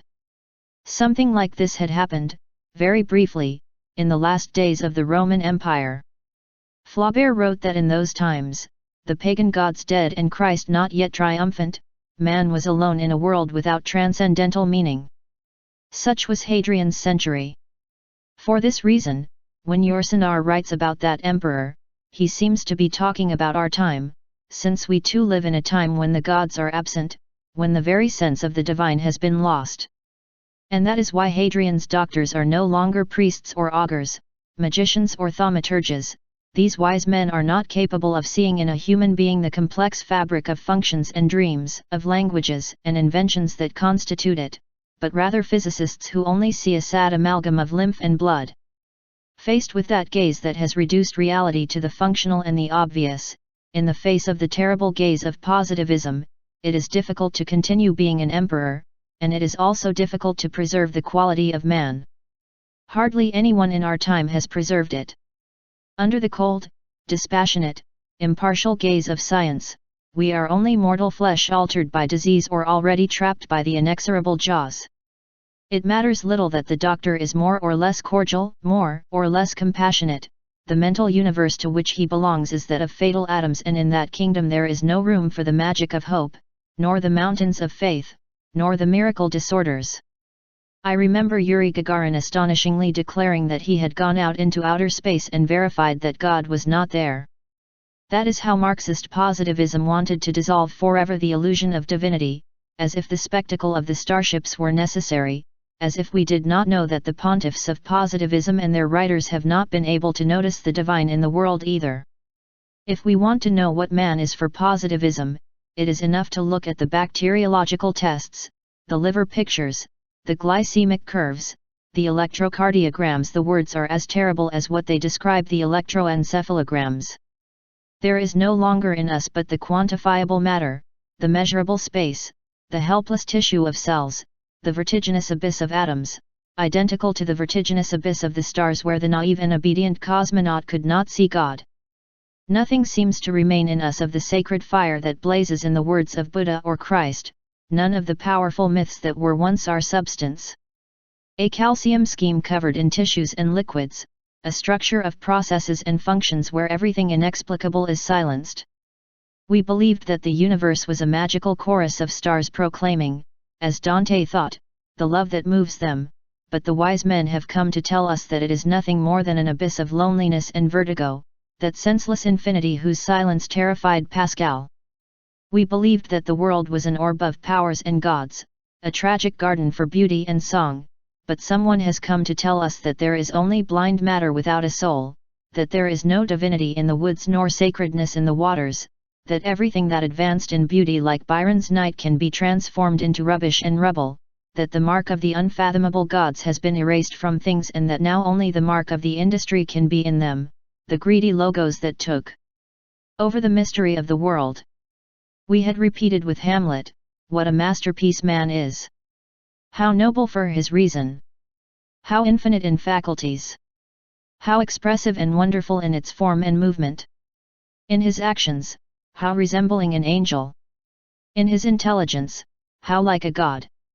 The wonder of the world. The archetype of beings. But the wise men come to show us the finished and complete image of our being, what science could see in us through its most powerful rays and is nothing more than that shadow and bone pattern that our X-rays show. But then, where is the dream and love, generosity and hope, the soul full of gods and the flesh full of memories? Does none of that matter or exist? Does none of that count when we face the world, our loneliness, the mysteries of illness, the majesty of death? In what curious way the spirit of this age proceeds! In all fields, man loses control over his world, creates less and decides less, while the version spreads that we were never more perfect, more important, and happier.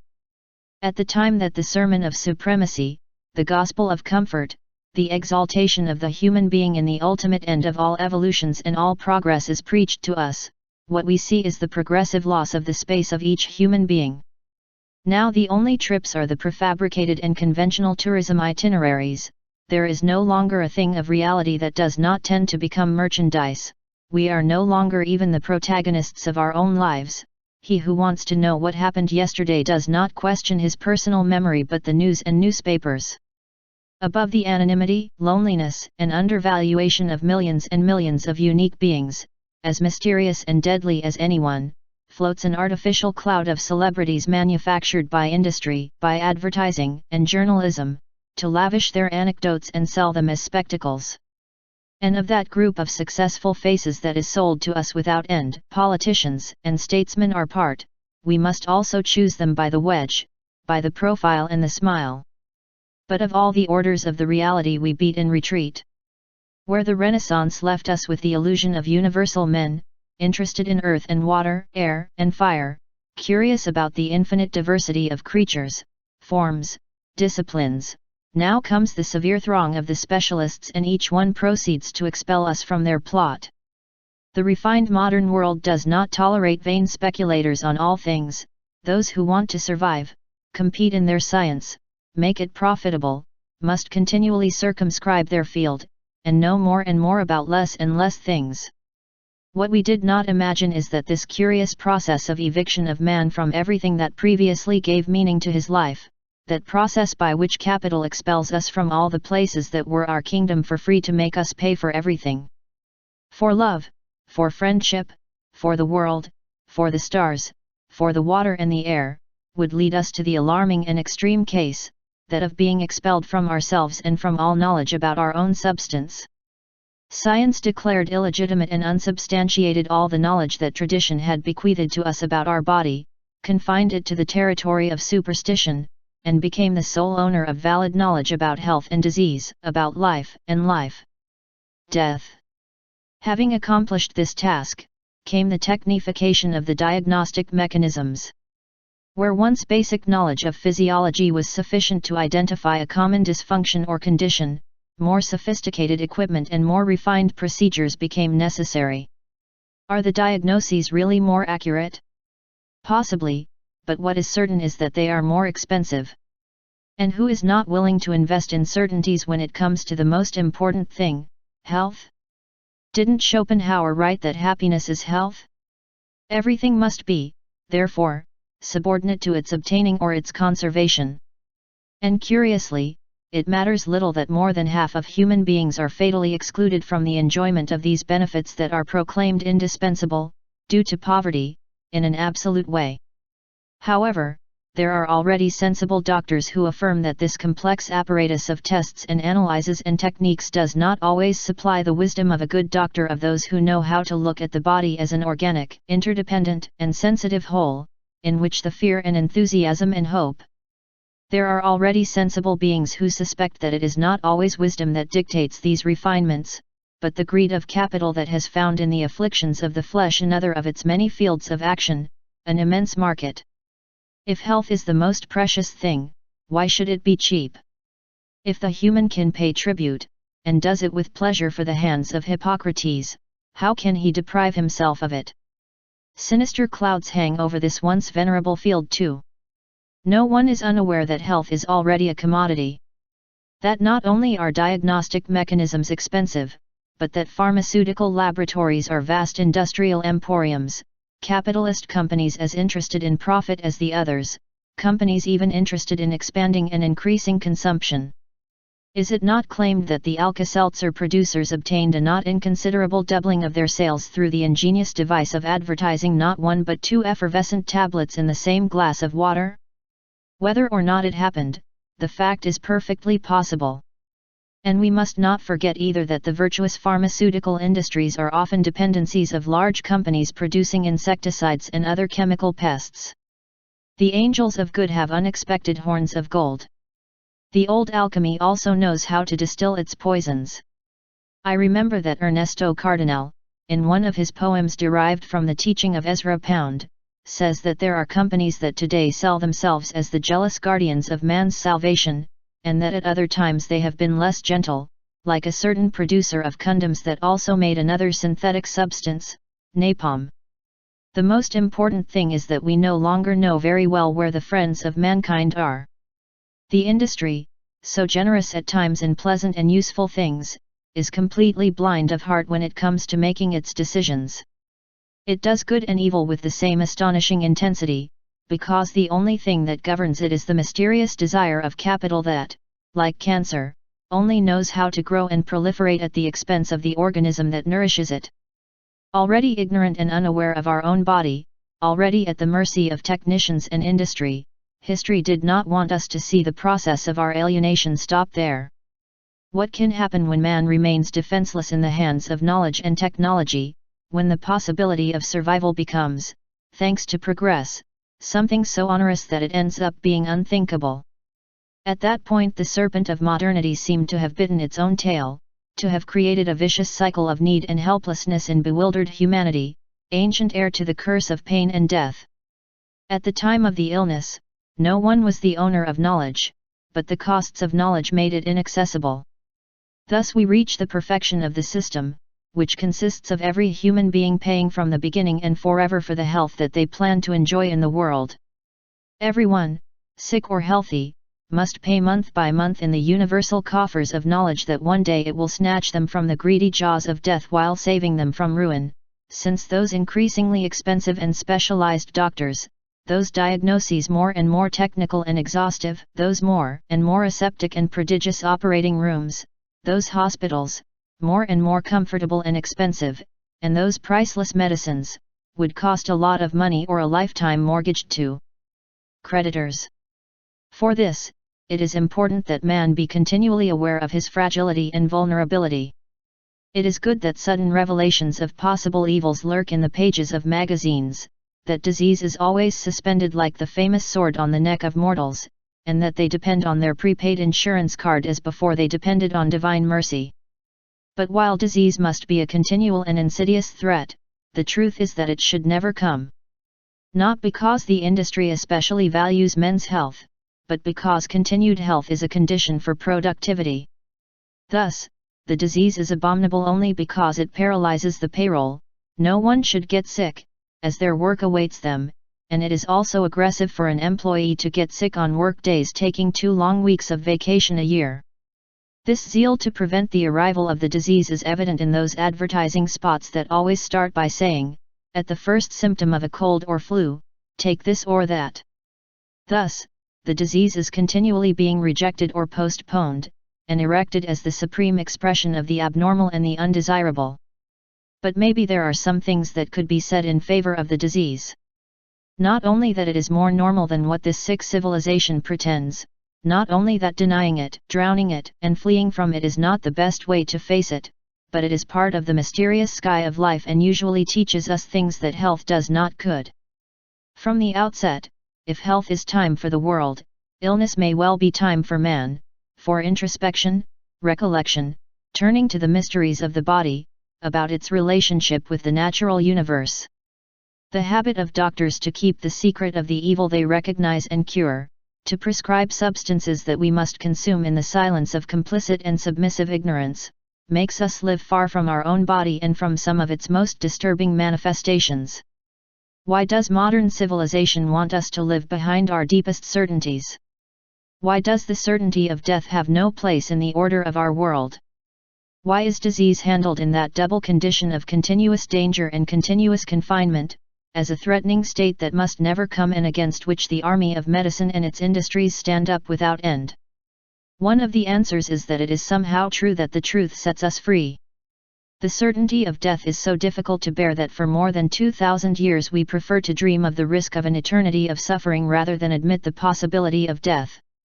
The dizzying and unsustainable idea of an eternal life, in monotonous choruses that never end or in equally long-lasting pestilential ovens, seemed more pleasant and more pious.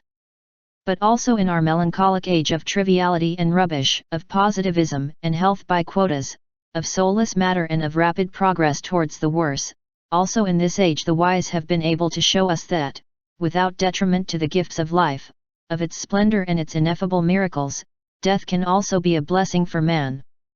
Death, with its uncertainties and its mythologies, with its thick layers of shadows and abysses, with its promise of indifference and oblivion, with its rivers that erase memory and its unpredictable drift from the temporal to the eternal, with its dense, lonely, ineluctable, and almost superhuman mystery. But accepting that we are going towards that irreversible door imposes happiness on us as a condition of life. No one who serenely accepts death as a certainty is now in a position to allow his life to be a servile mite in the coffers of greed, a trivial figure in the troops of a cruel and stupid world. The certainty of death, with the tragic aura that it puts at every minute of our lives, makes the hurried spectacle of the world so dazzling and valuable, full of so much supernatural horror of cruelty and its crimes, full of so much nobility what is beautiful and the generous nature of human existence, puts so much respectful silence where there was so much presumptuous knowledge, so much our arrogance and magnificence, so much our joy diminishes, that it no longer allows us to live as slaves to the sham of the world, to be indifferent witnesses to the suffering of living beings, to be only frantic buyers of illustrious garbage or stunned consumers of anodyne spectacles. That arduous truth, the certainty of pain, expiration, and the end, can make us braver and freer. It can allow us to participate in the world's festival without the clumsy pride of those who believe it to be eternal, with the lucid detachment of those who know that everything is promised to nothing. Only in this way do health and disease, the dignity of life and the majesty of death acquire a transcendental meaning. Only in this way the examples of history, myths, and music and symbols, the inexplicable nature, the miracle of the arts and the power of the elements, the tapestry of dreams and the abyss of memory, the soul full of gods and the meat full of memories, will make us raise our voices against the hardship of a world that wanted to simplify us in only evident matter and accounting processes. We will remember that capital, and the sciences and techniques that serve it, transformed human life into a thing that taxed industry, something that had to work well for strict economic reasons. We will remember this time when he was near death, man became a disposable terminal organism, useless for capital and no longer meaningful for science, right there where man, alive and sacred until the last moment, is perhaps more lucid and perhaps more full of poignant glimpses. We will understand that another is life and another is the death that we were promised, and that even if these forms of human dignity and nobility never arrive, nothing, not even the icy gaze of the basilisk, will be able to strip us of our hope. The Metropolis Wreck. Many modern films, especially North American ones, play the strangely suggestive game of weaving variations on the decline and fall of the great cities of the time. One of them, more remarkable for its subject than for its aesthetic implications, shows a dilapidated New York abandoned to ruffians and rats, and I think I remember the broken and toppled head of the Statue of Liberty half submerged in rubble. Metropolis, Blade Runner, Brazil, are examples of a gloomy look at the future of cities. But more and more we have the feeling that those phantasmagorias of cinema or literature are not idle whims but hunches and, sometimes, even mirrors of reality. In the violent streets of the Bronx, in the melancholic buildings of the Parisian banlieue, in the ring roads that surround Florence, in the communes of Medellin or on the high rooftops of the center of Sao Paulo, one can already feel that cities are not more the crowns of civilization, but growing and soulless maelstrom where anguish and boredom alternate, where perhaps even more undesirable monsters are brewing. The city was, however, our pride and one of our highest dreams. It seemed to be traced in the hearts of men long before the first pyramids. It seemed the essential vocation of the human anthropos physae politikon zoon, a upsilon theta rho omega pi omicron zeta phi sigma epsilon iota xi omega omicron upsilon pi omicron lambda iota tau iota upsilon, Aristotle had written, and this could only mean that man is by his nature an urban living, an inhabitant of the polis. There Rousseau with his fantastic theory that humans were conceivable within a happy nature, uncontaminated by culture. Everything came to show us that culture is the natural environment of man and that outside of it we are only especially defenseless creatures, alarmingly diminished of instincts. We could live for centuries in the fields of Arcadia, in farms, or in cabins in the woods, but history was centered and governed by the cities. In these tropics, almost all of us are children and grandchildren of peasants, of industrious and elemental beings who insisted their entire lives with mountains and rivers, of men for whom the wild fields were the universe, but since childhood we know that antiquity was ruled by vast cities. Before our grandparents scrapped the mountains of America, our trans-grandparents had lived in Madrid or Seville, in the beautiful cities of Anahuac or in the severe stone-walled Andean peaks, and before they had traveled from Paris and Santiago and Aachen and Mainz and Rome, they had besieged Istanbul, and they had seen the blue mosques of Baghdad. And before those modernities, when Allah had not yet flourished on the parched lips of the prophet, Rome had reigned under the eternal stars, and had raised Carthage, and had paved the roads, linking London with the capital of Byzantium, Italica, with the cities of Cappadocia and Bithynia. And all this was nothing more than an echo of the cities that Alexander had founded on his incredible journey, the Alexandrias and even the Bucephalians that he had erected for his gods, or of the amazing cities that he found and demolished, such as Thebes or Tyre, which he found and loved, like Ecbatana or Susa, which he found and threw up into the sky, like Persepolis. And behind were still Memphis and Babylon, and that Ur who first read in the stars, and the sky supported by the caryatids of Athens, and the high walls of Troy over which the mighty winds blew, and the blurred borders of Nineveh. Large cities were ancient like the wheel and like power over fire. In them the princes had reigned and the favorites sung and the bureaucracies thrived, the generals had fought, the priests conspired, the eunuchs intrigued and the slaves received derision. Everything human existed for them and for them. The city was like an ideal projection of man, his provision in the markets, his health in the gymnasiums, his courage in the barracks, his pain in the hospitals, his power in the palaces, his eloquence in the agoras, his spirit in the theatres, his veneration in the temples, his conclusion in the cemeteries, his equilibrium in the courts, his unreason in the sanatoriums, his rebellion in the prisons, his supremacy in the thrones, his defeat in the ergastulas. The distribution of the cities was the revelation of the type of social order to which they had acceded, their architecture revealed the secrets of their spirit. Curious of nature, like pagan cities, or fearful of it, like Christian cities, with architectures raised to intimidate, like that of the Palace of Versailles, or to seduce like that of the Alhambra, the urban world was full of possible games, possible dreams, and while confidence in the destiny of the species lasted, cities were mechanisms of beauty, monuments to man's knowledge, his talent, and his pride, thoughtful works of art. Someone will say that from the most remote times there is also ugliness, dirt, garbage, poverty, debris of war and injustice, corners of plagues and plague.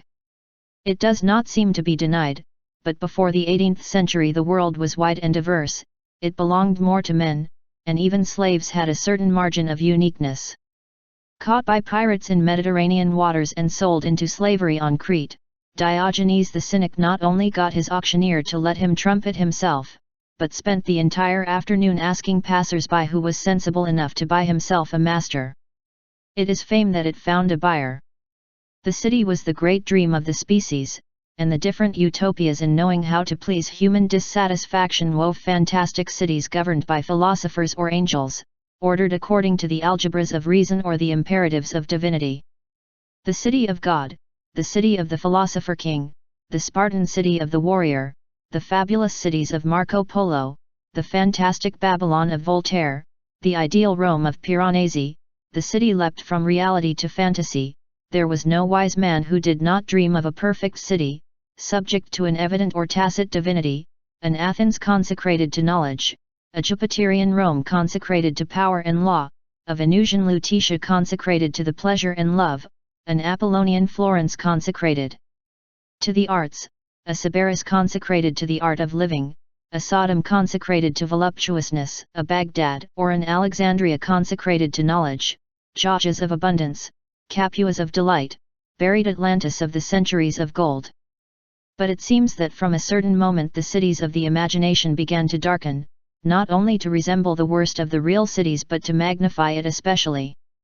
The vision of poverty suggested endless slums of helplessness and indifference. The machine boom, huge manufacturing districts burdened with smoke and rust. The manufacturing boom, endless shops.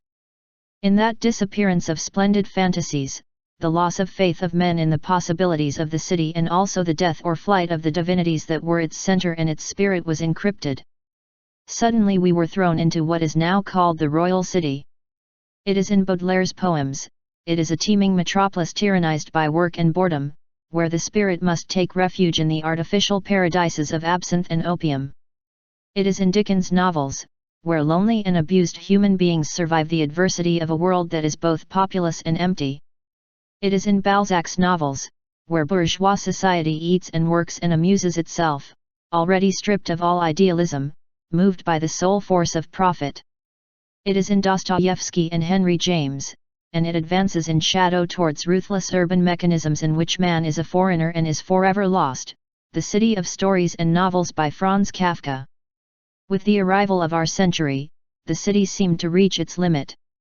On June 16, 1904, two quasi-imaginary beings, a young poet named Stephen Daedalus and a 50-year-old merchant named Leopold Bloom, walked through the rubble of the ideal city of philosophers and dreamers for the last time, and for the first time walked through the exhausting labyrinth of the prosaic city, stripped of sacredness, the cold universe without gods of the modern city, crowds and trams, countless unknown destinations, simultaneous and parallel, the physical space crowded with buildings and shops on a subfund of tunnels and pipes, the obscene entrails of the city that deliver its dark detritus to the blind vastness of the seas.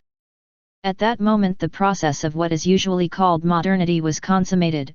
Since then, the European soul and that of many of its children throughout the planet has not been able to escape to that world that Joyce captured with splendid and almost superhuman clairvoyance. Almost all the cities of Western literature since then correspond to that minute map of spiritual Dublin of 1904, Chesterton's ghostly London, Proust's minute and lavish world, John Dos Passos's Manhattan, Alfred Doblin's almost intolerable Berlin. Almost all the cities dreamed of by science fiction also correspond to this scheme, the absolute cities of Ballard, the stellar cities of Frederick Pohl, the mysterious neighborhoods of Bradbury, the city of Philip K. Dick that Ridley Scott made astonishingly visible to us. Beneath those clouds of light and symbols of the imagination, real cities have grown. And they don't differ much from their illustrious imaginary replicas. Mexico tends to be the infinite city.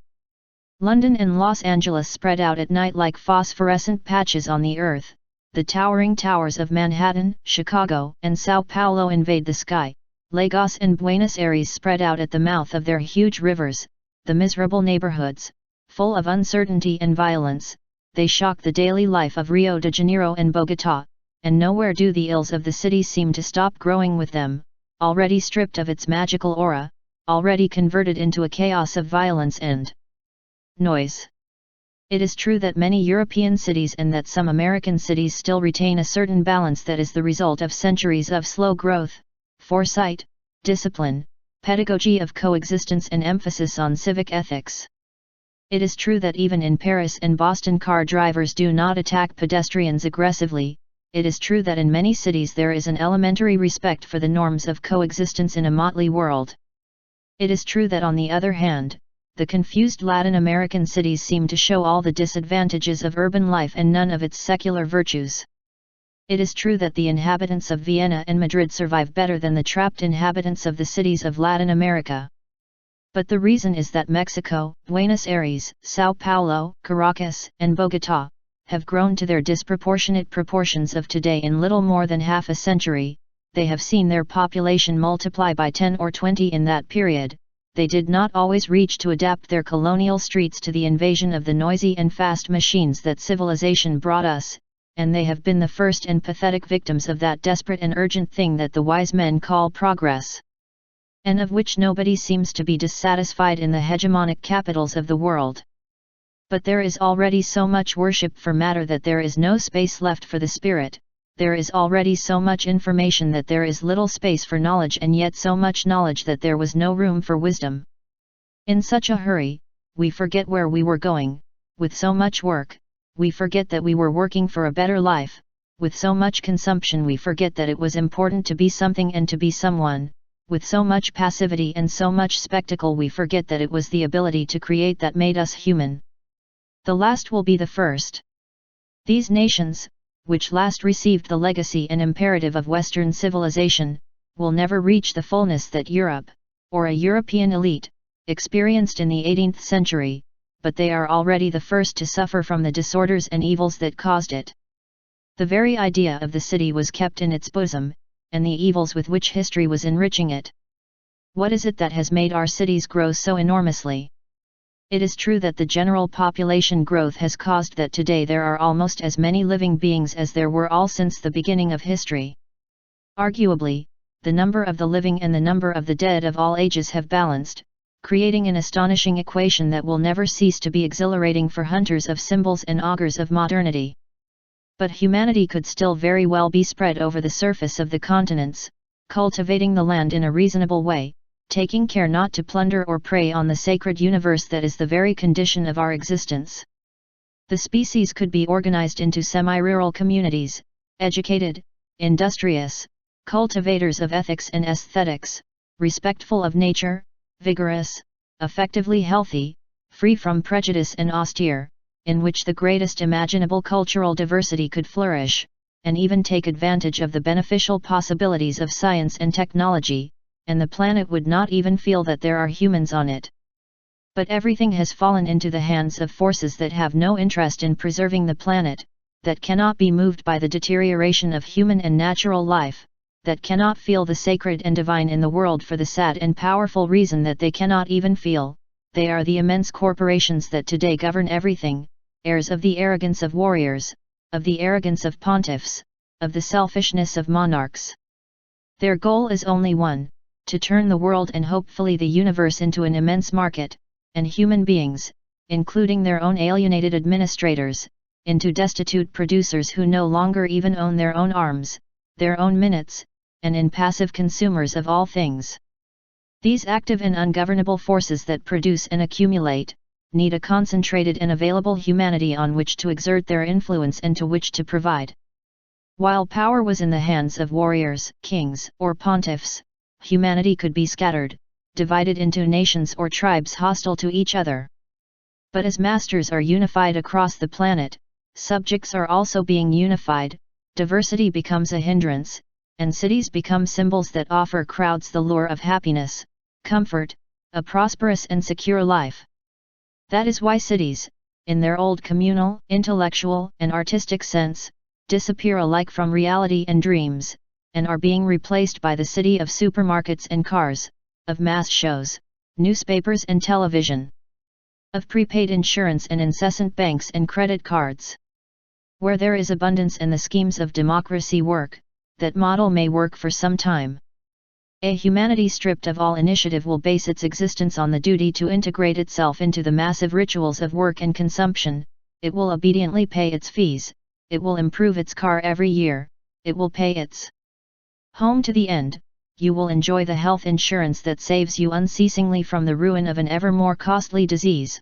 You will work all day in the office or in the factory, you will make less and less your own food. You will sit every morning before the newspaper that exempts him from being the protagonist of his own life.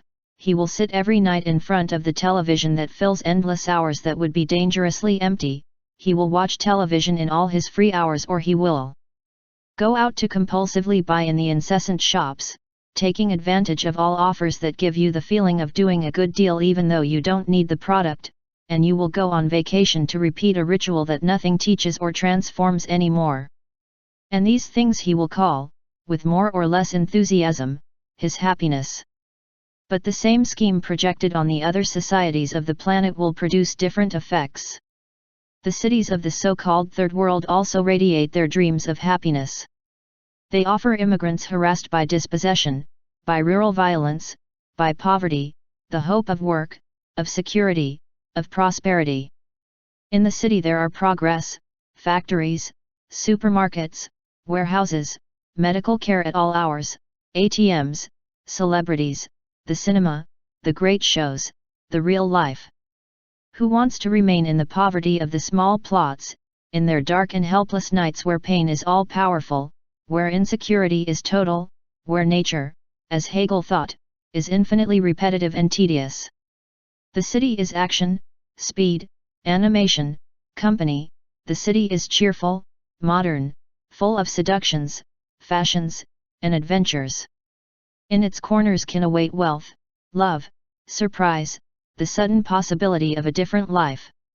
The city is so powerful, it casts its tempting message drunk with promises on the outside world, with all the languages of technology, that one should rather be astonished that they are left poor in the fields and in the villages. But obviously the city cannot deliver on those beautiful promises. It cannot occupy all the people who arrive, it cannot offer them a nice house in a peaceful neighborhood, and there are other surprises it has on the corners for the dazzled travelers. The slums then endlessly grow, insecurity in the streets grows because the legitimate duty of those who lack everything and have no protection from society is to survive like the wolf in the steppe. Dissatisfaction due to a lot to desire and little to achieve grows, when reality does not make accessible the many things that television screens proclaim as indispensable goods and as obligatory congratulations. The swarm turns spiteful or at least bitter. We are in the heart of the promised land, and yet we have never been so far from paradise. Every day brings disappointment, but the promises continue to flash intact, and there is no longer will to oppose them or arguments with which to evade them. Although reality shows time and again that the dream is impossible, the promise of the city is irrefutable, ineluctable. As in the game, although we have lost everything, the next game is always the promise of a final triumph, which in fairness must come and will compensate for all efforts, all failures. But the mysterious power of this formidable illusion may have its source in deeper regions. We tend to think of world problems as isolated, unconnected and substantive evils, although everything allows us to suspect that they are an organic part of a whole. The huge city, the concentration of humans and creatures that have united their destiny, also means moving away from nature and building a perfectly controlled orb, where the margin of chance and risk tends to be computable at zero. I would say that the temptation of the absolute city is the daughter of the idea that man does not belong to the natural order, of the illusion that man is superior, and of the feeling that nature is dangerous or evil. The idea of superiority is the easiest of human errors, and it is perfectly understandable that for millennia we have made it our certainty and our pride. Gradually we made the gods human, so that it would not hurt that the universe had been created by a power of which we are image and likeness. This gave us certain divine privileges that the rest of creation did not share. Everything had to be subject to us. For us the Nile of time taxed its silt and its treasures without end. And the human city would be the visible head of the universe, the throne of power and wisdom of which we would be representatives and administrators. That phase was already onerous for the world. As priests and spokesmen for despotic deities, we were able to cause serious damage, and the only thing that sometimes protected nature was the admission that she also possessed divine attributes. But the triumph of Christianity definitively removed nature from its sacredness. For the Greeks there were divinities in the water, in the air, in the accumulation of clouds and in the passage of time, in the blooming of lilies, in sickness and in death. For Christianity only through the human did the divine manifest itself, and the enemies of man were the devil, the world, and the flesh, three powers that the pagans had exalted in the form of Dionysius, Zeus, and Aphrodite. But what to expect from that look at nature? If the Old Testament reveals it, we can understand the walls it erected against it. Almost every mention of nature in the Holy Book is charged with a moral judgment. It is the tree of knowledge, the serpent that is the devil, the apple that is sin, the burning bush in which God speaks, the rain that it is the flood, which is divine punishment, the rainbow which is the text of the covenant, frogs, locusts, river waters, night shadow, become the plagues that afflict Egypt. And if to this was added, to form imperial Christianity, Platonic spiritualism, it is understandable that nature has been secularly excluded and has become something undesirable and terrible. At the end of the Middle Ages, a man as lucid and universal as Dante was able to oppose to the image of the city, a symbol of culture and moral order, a dark forest that represents horror and chaos.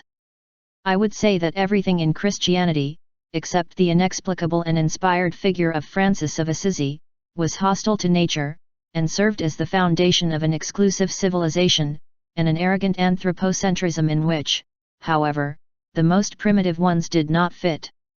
And perhaps the most essential forces of man. There is a poignant episode in Shakespeare's Antony and Cleopatra that can enlighten us on the drama of the modern city. It is night in the Roman camp, on the eve of the final battle. The army sleeps, but in front of the general's tent 2 sentries keep watch. Suddenly a great rumor rises in the shadows. It is a music of oboes underground, as if a great procession were setting in motion. The noise fills the air, but everything remains motionless and unchanged. First only the 2 sentries listen to him, then all the soldiers. One of them asks the other, "What noise is that? What could all this mean?" And the other responds, "It is the god Hercules, who loved Antonio and is now abandoning him." Although Swedenborg thought he knew it, no one will be able to tell us the exact date that the sense of the divine left our world. The truth is that all of us were born in a universe already stripped of sacredness. And curiously, that world thus impoverished was not more defenseless but more arrogant. Never was the city so proud and imposing as when it was stripped of gods. Everything was empty of meaning but also of limits. Man was alone and was master of the world, absolute master of mountains and jungles, of the bottom of the sea and of outer space. It was never so evident that the Promethean powers had passed into our hands, that matter was docile to the dreams of reason. Now there would be no restrictions, nothing would stop progress, the entire planet would abide by the law of man, and very soon in the high abysses the text of human supremacy would be read. 2 centuries have passed since the moment in which the French revolutionaries established the cult of reason, shortly after having promulgated the Universal Declaration of the Rights of Man. 2 centuries of loneliness and supremacy have passed, and today we can see the result. The entire ancient and untouched universe begins to show the injuries, some perhaps incurable, that our blindness has inflicted on it.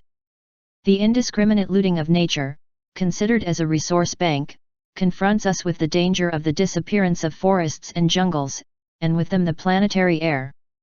Industrial waste and toxic fumes have already pierced the atmospheric layer. The frenzy of performance no longer allows the slow maturation of beings and trades. Humanity begins to resemble those hatcheries where birds or fish are subjected to the pressure of growth so that they develop at the rate of the need for capital. Projecting uniform shows for all men, modernity unifies and confuses the sexes, the ages, the cultures, in a single undifferentiated amalgam, devoid of nuances and meanings. We had been taught that each human being was unique and precious in the face of the powers of the unknown. Now only the quantifiable remained, and we are all himself, insignificant being made of mortal matter, that nothing must create, that no singular truth must embody, that it must only produce and consume according to the unappealable dictates of the industry and its servile assistants. Science and technology. By an admirable paradox, the triumph of man, puffed up by his cosmic solitude, looks too much like the defeat of man, and already threatens to be the even more deplorable defeat of life, of the sublime adventure that could be called universal history. And the cities, which were once our pride, and one of our highest dreams, the crowns of civilization, the kingdom of friendship and imagination, have become the stage where a humanity stripped of meaning and duties, blind to the fate of his mysterious planet, he unknowingly enacts the drama of its decline, the shipwreck of Metropolis, and pathetically ignores what the next episode of the threatening play will be, and whether that episode will not be the last. Perhaps the predictions of the prophets of science fiction will be fulfilled. Perhaps the atomic hangars will account for humanity fragilely crammed into immense urban colonies, or the population bomb will turn humans into crazed termites that annihilate themselves, or rivers of cars and indiscriminate industry and indestructible plastic nightmares and unmanageable garbage will turn cities into inhospitable realms of neurosis, speed, and disorder, or maybe one day humanity desperate for itself, for its traffic jams, for its industrial frenzy, fed up with publicity, terrified of insecurity, deaf with noise, will remember that vast fields exist and will find again the path of a slow life and sensible, or perhaps a massive defection of the human termite mounds will bring terror to the fields as it sometimes brought it to the city. Neither of those alternatives is more likely than the others. But I believe that only the recovery of the sacred sense of the world, only the return, unpredictable in its expressions, its ethics, and its aesthetics, of the divine, will be able to allow humanity to recover its discrete and sublime place in the order of the universe. It will be able to allow the reconciliation of man with nature, the passage of time from domination to the time of the alliance, and may allow the idea of the city, order, beauty, and spirit, to recover the humble and sacred sense that it had, before becoming nightmare. The duties of Latin America. Ever, with his classic humor made of lucidity and paradoxes, Jorge Luis Borges affirmed that perhaps the only true Europeans were us, Latin Americans, who see Europe as a totality of which we feel we are heirs, while no one in Europe feels European but hardly Spanish or French, Swedish or German. We could add that almost no one feels Spanish, but rather Catalan, or Basque, or Galician, that the Serbs feel not of another race but of another planet than the Croats, that in Italy, a country once made up of numerous republics, dialects abound, that to be Irish is obviously not to be English. Our America has persisted in the non-dialectal use of the Castilian language, contributed by one of the many members of its complex racial and cultural mixture, in such a way that a man from Cuernavaca or Tegucigalpa can understand each other in coffee with one from Colon, from Caracas, Cali, or Valparaiso, and will only have slight problems getting along with a Spaniard, whose defect is the lack of universality, not in information, but in attitude. The truth is that we are Europeans, but fortunately we are much more than Europeans. And I say fortunately because even forgetting the blood parade that our peninsular grandparents staged here, or considering it a normal example of the criminal clumsiness of the human condition, Rome did not do better with Carthage, nor the Aztecs with their neighbors, nor Japan with China. There are other elements in Europe's complex legacy that should be deplored and overcome. One of them is the traditional attribution of superiority to everything that is European.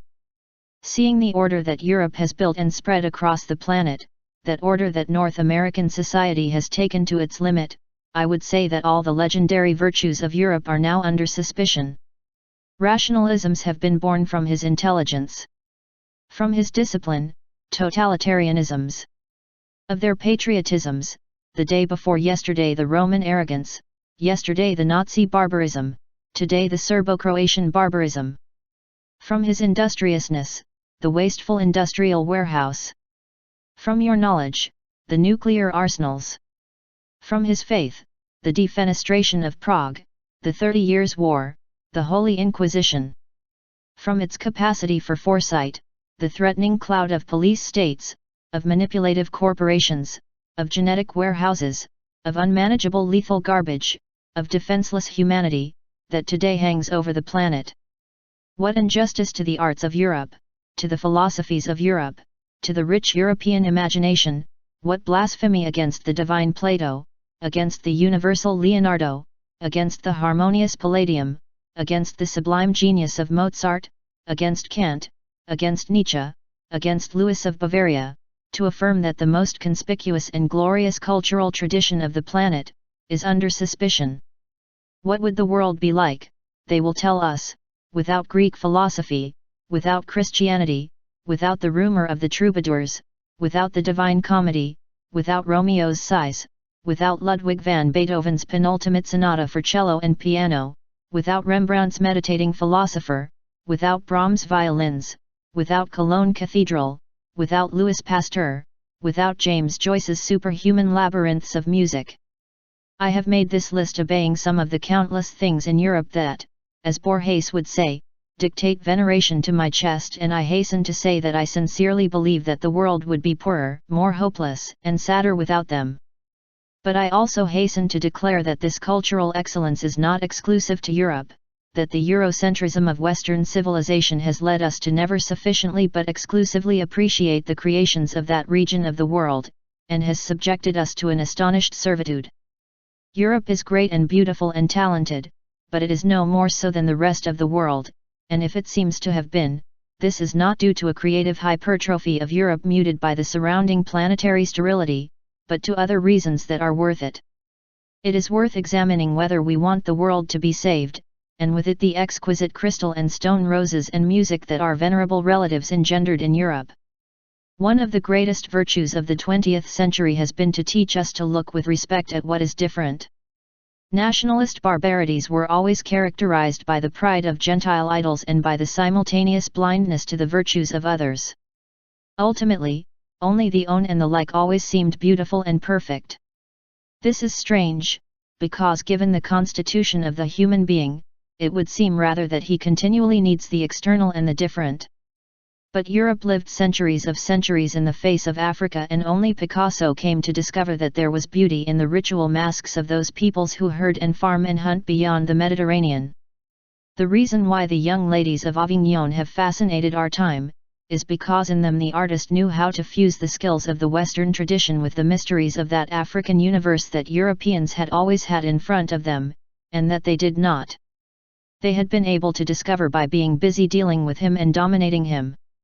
What can you think of a culture that enters the mysterious realms, full of dark sublimity, of the plains of Africa, and instead of bowing, drunk with curiosity and veneration, it is dedicated to hunting the warriors, overwhelming with chains the maidens and turn the priests into beasts of burden. A part of the millenary history of Europe has yet to be written, and its own historians will not write it. I dare to think that in this story Aimé Bonpland will be more important than Napoleon Bonaparte and Baron Alexander de Humboldt, more important than the ineffable Professor Jorge Federico Guillermo Hegel, major trumpeter of European hegemony and idolater of progress. This hegemony is especially familiar to the men of Latin America. Through her we learned that here there can be songs and rhythms, funny tunes and curious sound inventions, but that real music, great music, is that controlled storm that symphony orchestras, their fractional chamber orchestras and their virtuosos effuse in uniform funeral soloists. And who can deny that greatness? But under what protection can a single cultural tradition, however showy and fragrant, take the place of the only language and the only path on a planet as vast and as rich as this one? Do not all these tacit or express impositions resemble the abusive claim of the Roman Church to be the only refuge of the soul, the safe ship outside of which there is no salvation? This tribal vice of excluding or subduing everything that is different is very human, but no one like Europe has been able to bring it to its fullness. For him there were Medical and Punic, Octavian and Byzantine, Carolingian and Norman wars, for him there were campaigns against Albigensians and Dulcinists, for him all the children of the Crusaders were orphaned and later left their children orphans, and there were wars of whites and of Negroes, Guelphs and Ghibellines, Imperatorists and Papists, for him, Dante and Cervantes lost his hand and Quevedo his tranquility and his leg, Rimbaud and his greatest men, poor Europe in 1914. But a glance that is moderately free of superstitions can verify that the cultural richness of the planet is unheard of and that it is necessary in reality, a matter of life and death, that these infinite traditions can coexist and even enrich each other, without the bloody Gentile idols establishing their exclusions and hierarchies. For this it is essential to admit that in matters of art, thought, sensitivity and creation without commercial interests, there is no progress, no hierarchies or possible supremacies. Shakespeare's inexhaustible genius does not surpass Basho or the Arabian Nights. The hand of Dürer is the same hand of the guests of Altamira. The music of the Kunis and the spring of Wolfgang Amadeus Mozart are fraternal rumors that rise from the mystery of the human condition and ennoble it, and that deserve, like the song of the nightingale, a place under the eternal stars. Our condition as colonies made for a long time European culture the only one worthy of the name, its arts the only arts, the proportions of the Apollo of Olympia and the marble reflections of Aspasia and Phryne, the only consecrated forms of the beauty. But he also made French gardens, European vegetation, its rivers, its lakes, its particular notion of forests and jungles become models of superior nature. Okay, here we had inherited the language, a language is a tradition, and surely the universe that emerged on our lips did not correspond to the universe that surrounded our bodies. That is why Miguel Antonio Caro wrote Eclogues of Virgilio, Almeida Latin epics, José María Eguren wove Verlanian triolets in Peru, Bunch saw impossible nightingales in Argentina, and even Rubén Darío, the liberator, made divine Marquesas pass through Gautier groves. Even in this we were a sort of outcasts of Europe, outcast offspring stunned by nostalgia, unable to see the world, unable to be what we were. The Europeans will say that these diseases are ours, that they have not yearned for those Parnassian masks for a long time and that they are not imposing the cult of Europe on us. But his mental order is inscribed in the very structure of Western civilization, and no one is unaware that European pride no longer needs to impose itself with cannons and bombs, because it spent its ammunition on the bodies of the Sioux and stabbed its swords on the flanks of the Sioux. Aztecas and left the Caribbean smelling of gunpowder and erased the Araucanians. The rubric of English sabres can also be read on the skin of India, and on the pyramids texts written by Roman swords, and one sometimes wonders if the nose of the Sphinx was not blown off by some Napoleonic cannon shot. European superiority was written in blood and fire on the nations, and the process of recovering our consciousness has been very slow. Joseph Conrad, at the beginning of the century, knew how to show us in the heart of darkness, the spiritual background of colonialism, the horror that is stirring in the heart of that powerful will to dominate that still threatens to erase humanity. But it is good to remember that this proud tribal contempt with which Europe often looks at the world is the same with which Europe looks at itself, that it is not only a danger to others but a danger to itself. Then being a German Nazi, it is not only to threaten the human race but first of all the French and the Poles, that being a French nationalist is not only hating the African Pieds Noirs but the Italians and the Spaniards, that these fierce fundamentalisms are like the Victor Hugo's sunken warriors, still deep down biting the logs of their own shipwreck. This narrow-mindedness is not only in the hatred with which German skinheads kill young Turks, with which French fanatics desecrate Jewish graves, with which many Spaniards look at South Americans, it is in the relish with which the Europeans a little more northern tend to say that Africa begins in the Pyrenees. But this phrase, traditionally considered an aggression, today rather carries a compliment. A certain form of the European hegemonic spirit sees something different in Spain, something that does not seem to fully belong to the European tradition. And it is not especially about poverty, since Greece may be poorer. It is not a lack of traditions. Spain was the largest empire in the world, and saw the birth of several Roman emperors. But there is something that keeps Spain closer to the elemental world. I, who for a long time saw the lack of a Spanish rationalism as a historical defect, now see it as a virtue. It is interesting that Spain has not only given priests like the rest of Europe but also mystics, beings who, as Estanislao Zuleta would say, establish a personal relationship with the divinity and can do without the vast priestly bureaucracy. While the rest of Europe advanced towards rationalism, and towards what is today the empire of science, technology, and industry, it happened that simultaneously with the onerous triumph of the Counter-Reformation and the absolute submission to the power of Loyola and the Pope, something in Spain, something necessary and perhaps promised to the future, took refuge in passion, loyalty, hospitality and, if you will, madness. The arrival of utilitarianism and the kingdom of the merchants had buried an age of heroism, magic, faith in the miracle, self-denial, and detachment. The relationship between sellers and buyers came to attenuate or erase the ancient miracle of friendship. Friendship, in which there is neither mine nor yours, that passion that does not fit in the market universe, is the substance of the book with which the best of the Spanish soul warned of the arrival of the age of greed and deplored and opposed it to the calculations and the assurances of reason, the follies and generosities of heroism. Because in the face of the temptation of rationalism, already irrepressible, Spain opposed as speech and as symbols foolishness, delirium, fantasy, and friendship, the sublime cavalcade of Sancho and Don Quixote. That is why Spain is and is not European. It is not the country of the sciences but it is the country of the arts.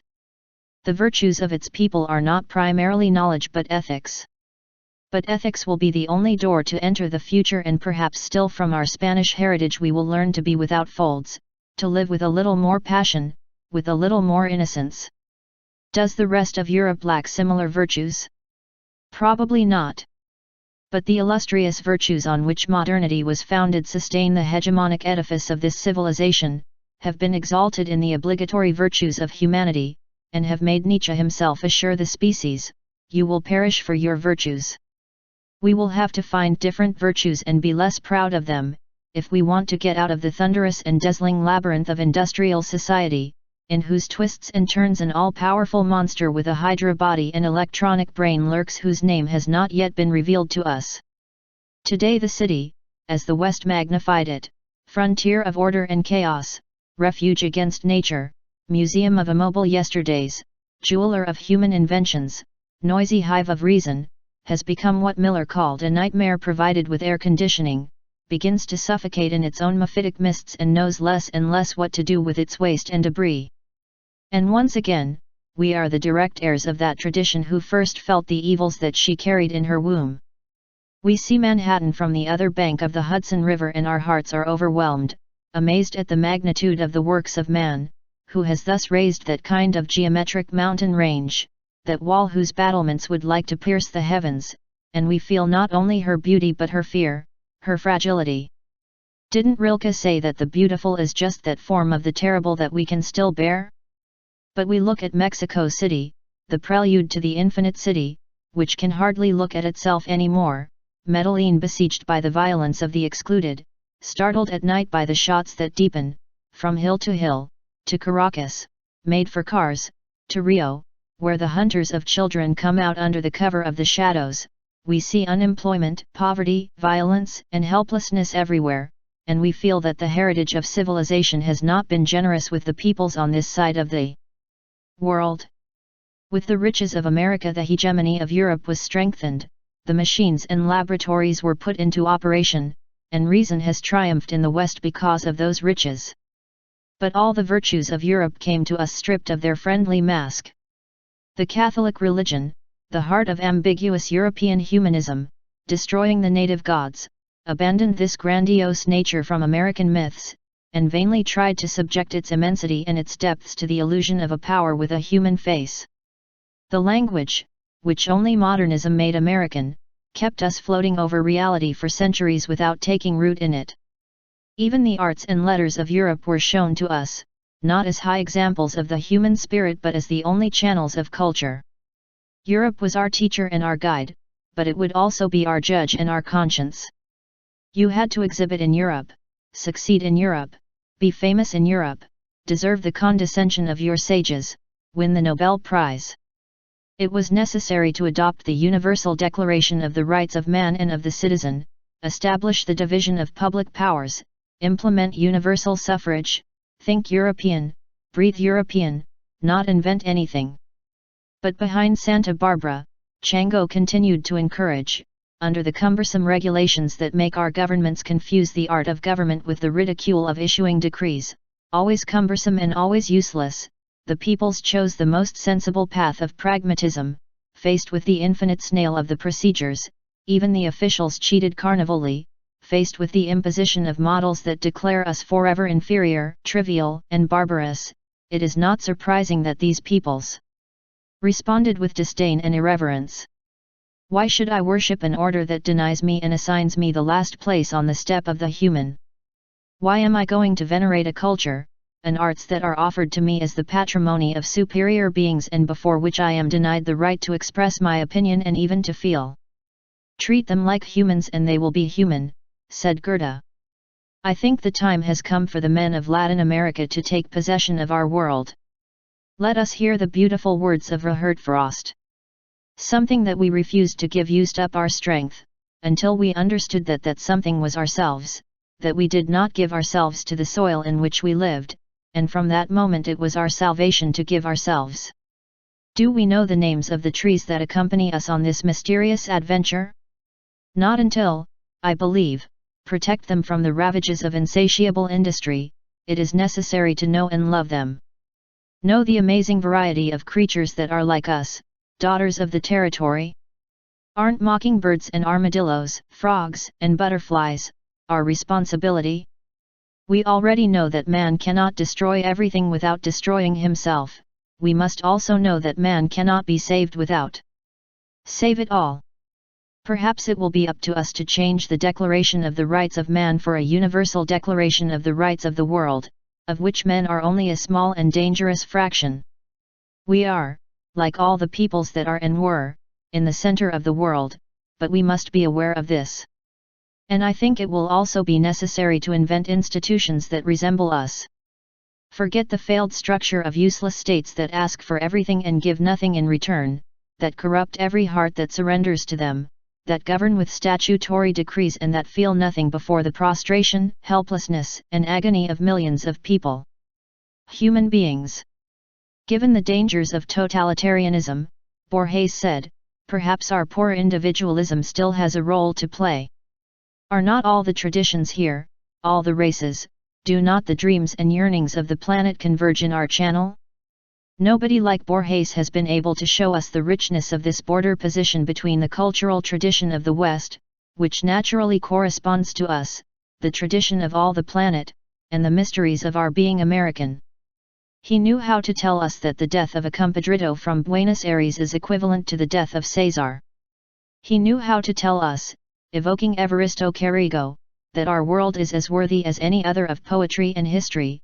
He told us, remembering Heraclitus of Ephesus, whom some visitors had surprised in the kitchen, here too are the gods, and he dedicated his entire life, his amazing talent and his profound erudition to show us that here too reality is in its fullness, that the scene of our life and death must be dignified, that our poetry must talk about our territory, that here also that unknown, an anxious and brief thing, which is life, that here, in any corner of Guayaquil or Valencia, Santiago or Managua, on any shore of the Parana or Orinoco, in any calle de Matanzas or Lima, in any hacienda in Magdalena or Chaco, in any tenancy in Veracruz, in any basement in Buenos Aires there is the Aleph, there is the universe.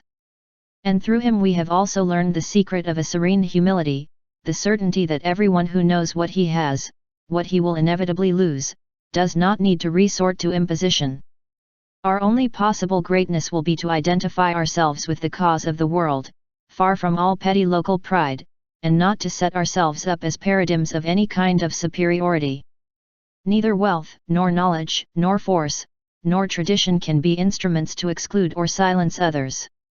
Faced with the imperative duty to save, not only the future, today vastly threatened, but everything that already seemed definitive, yesterday, the dead, the myths, even the smallest and most tenuous knowledge of the peoples always silenced and always excluded, must be heard as the very voice of the gods.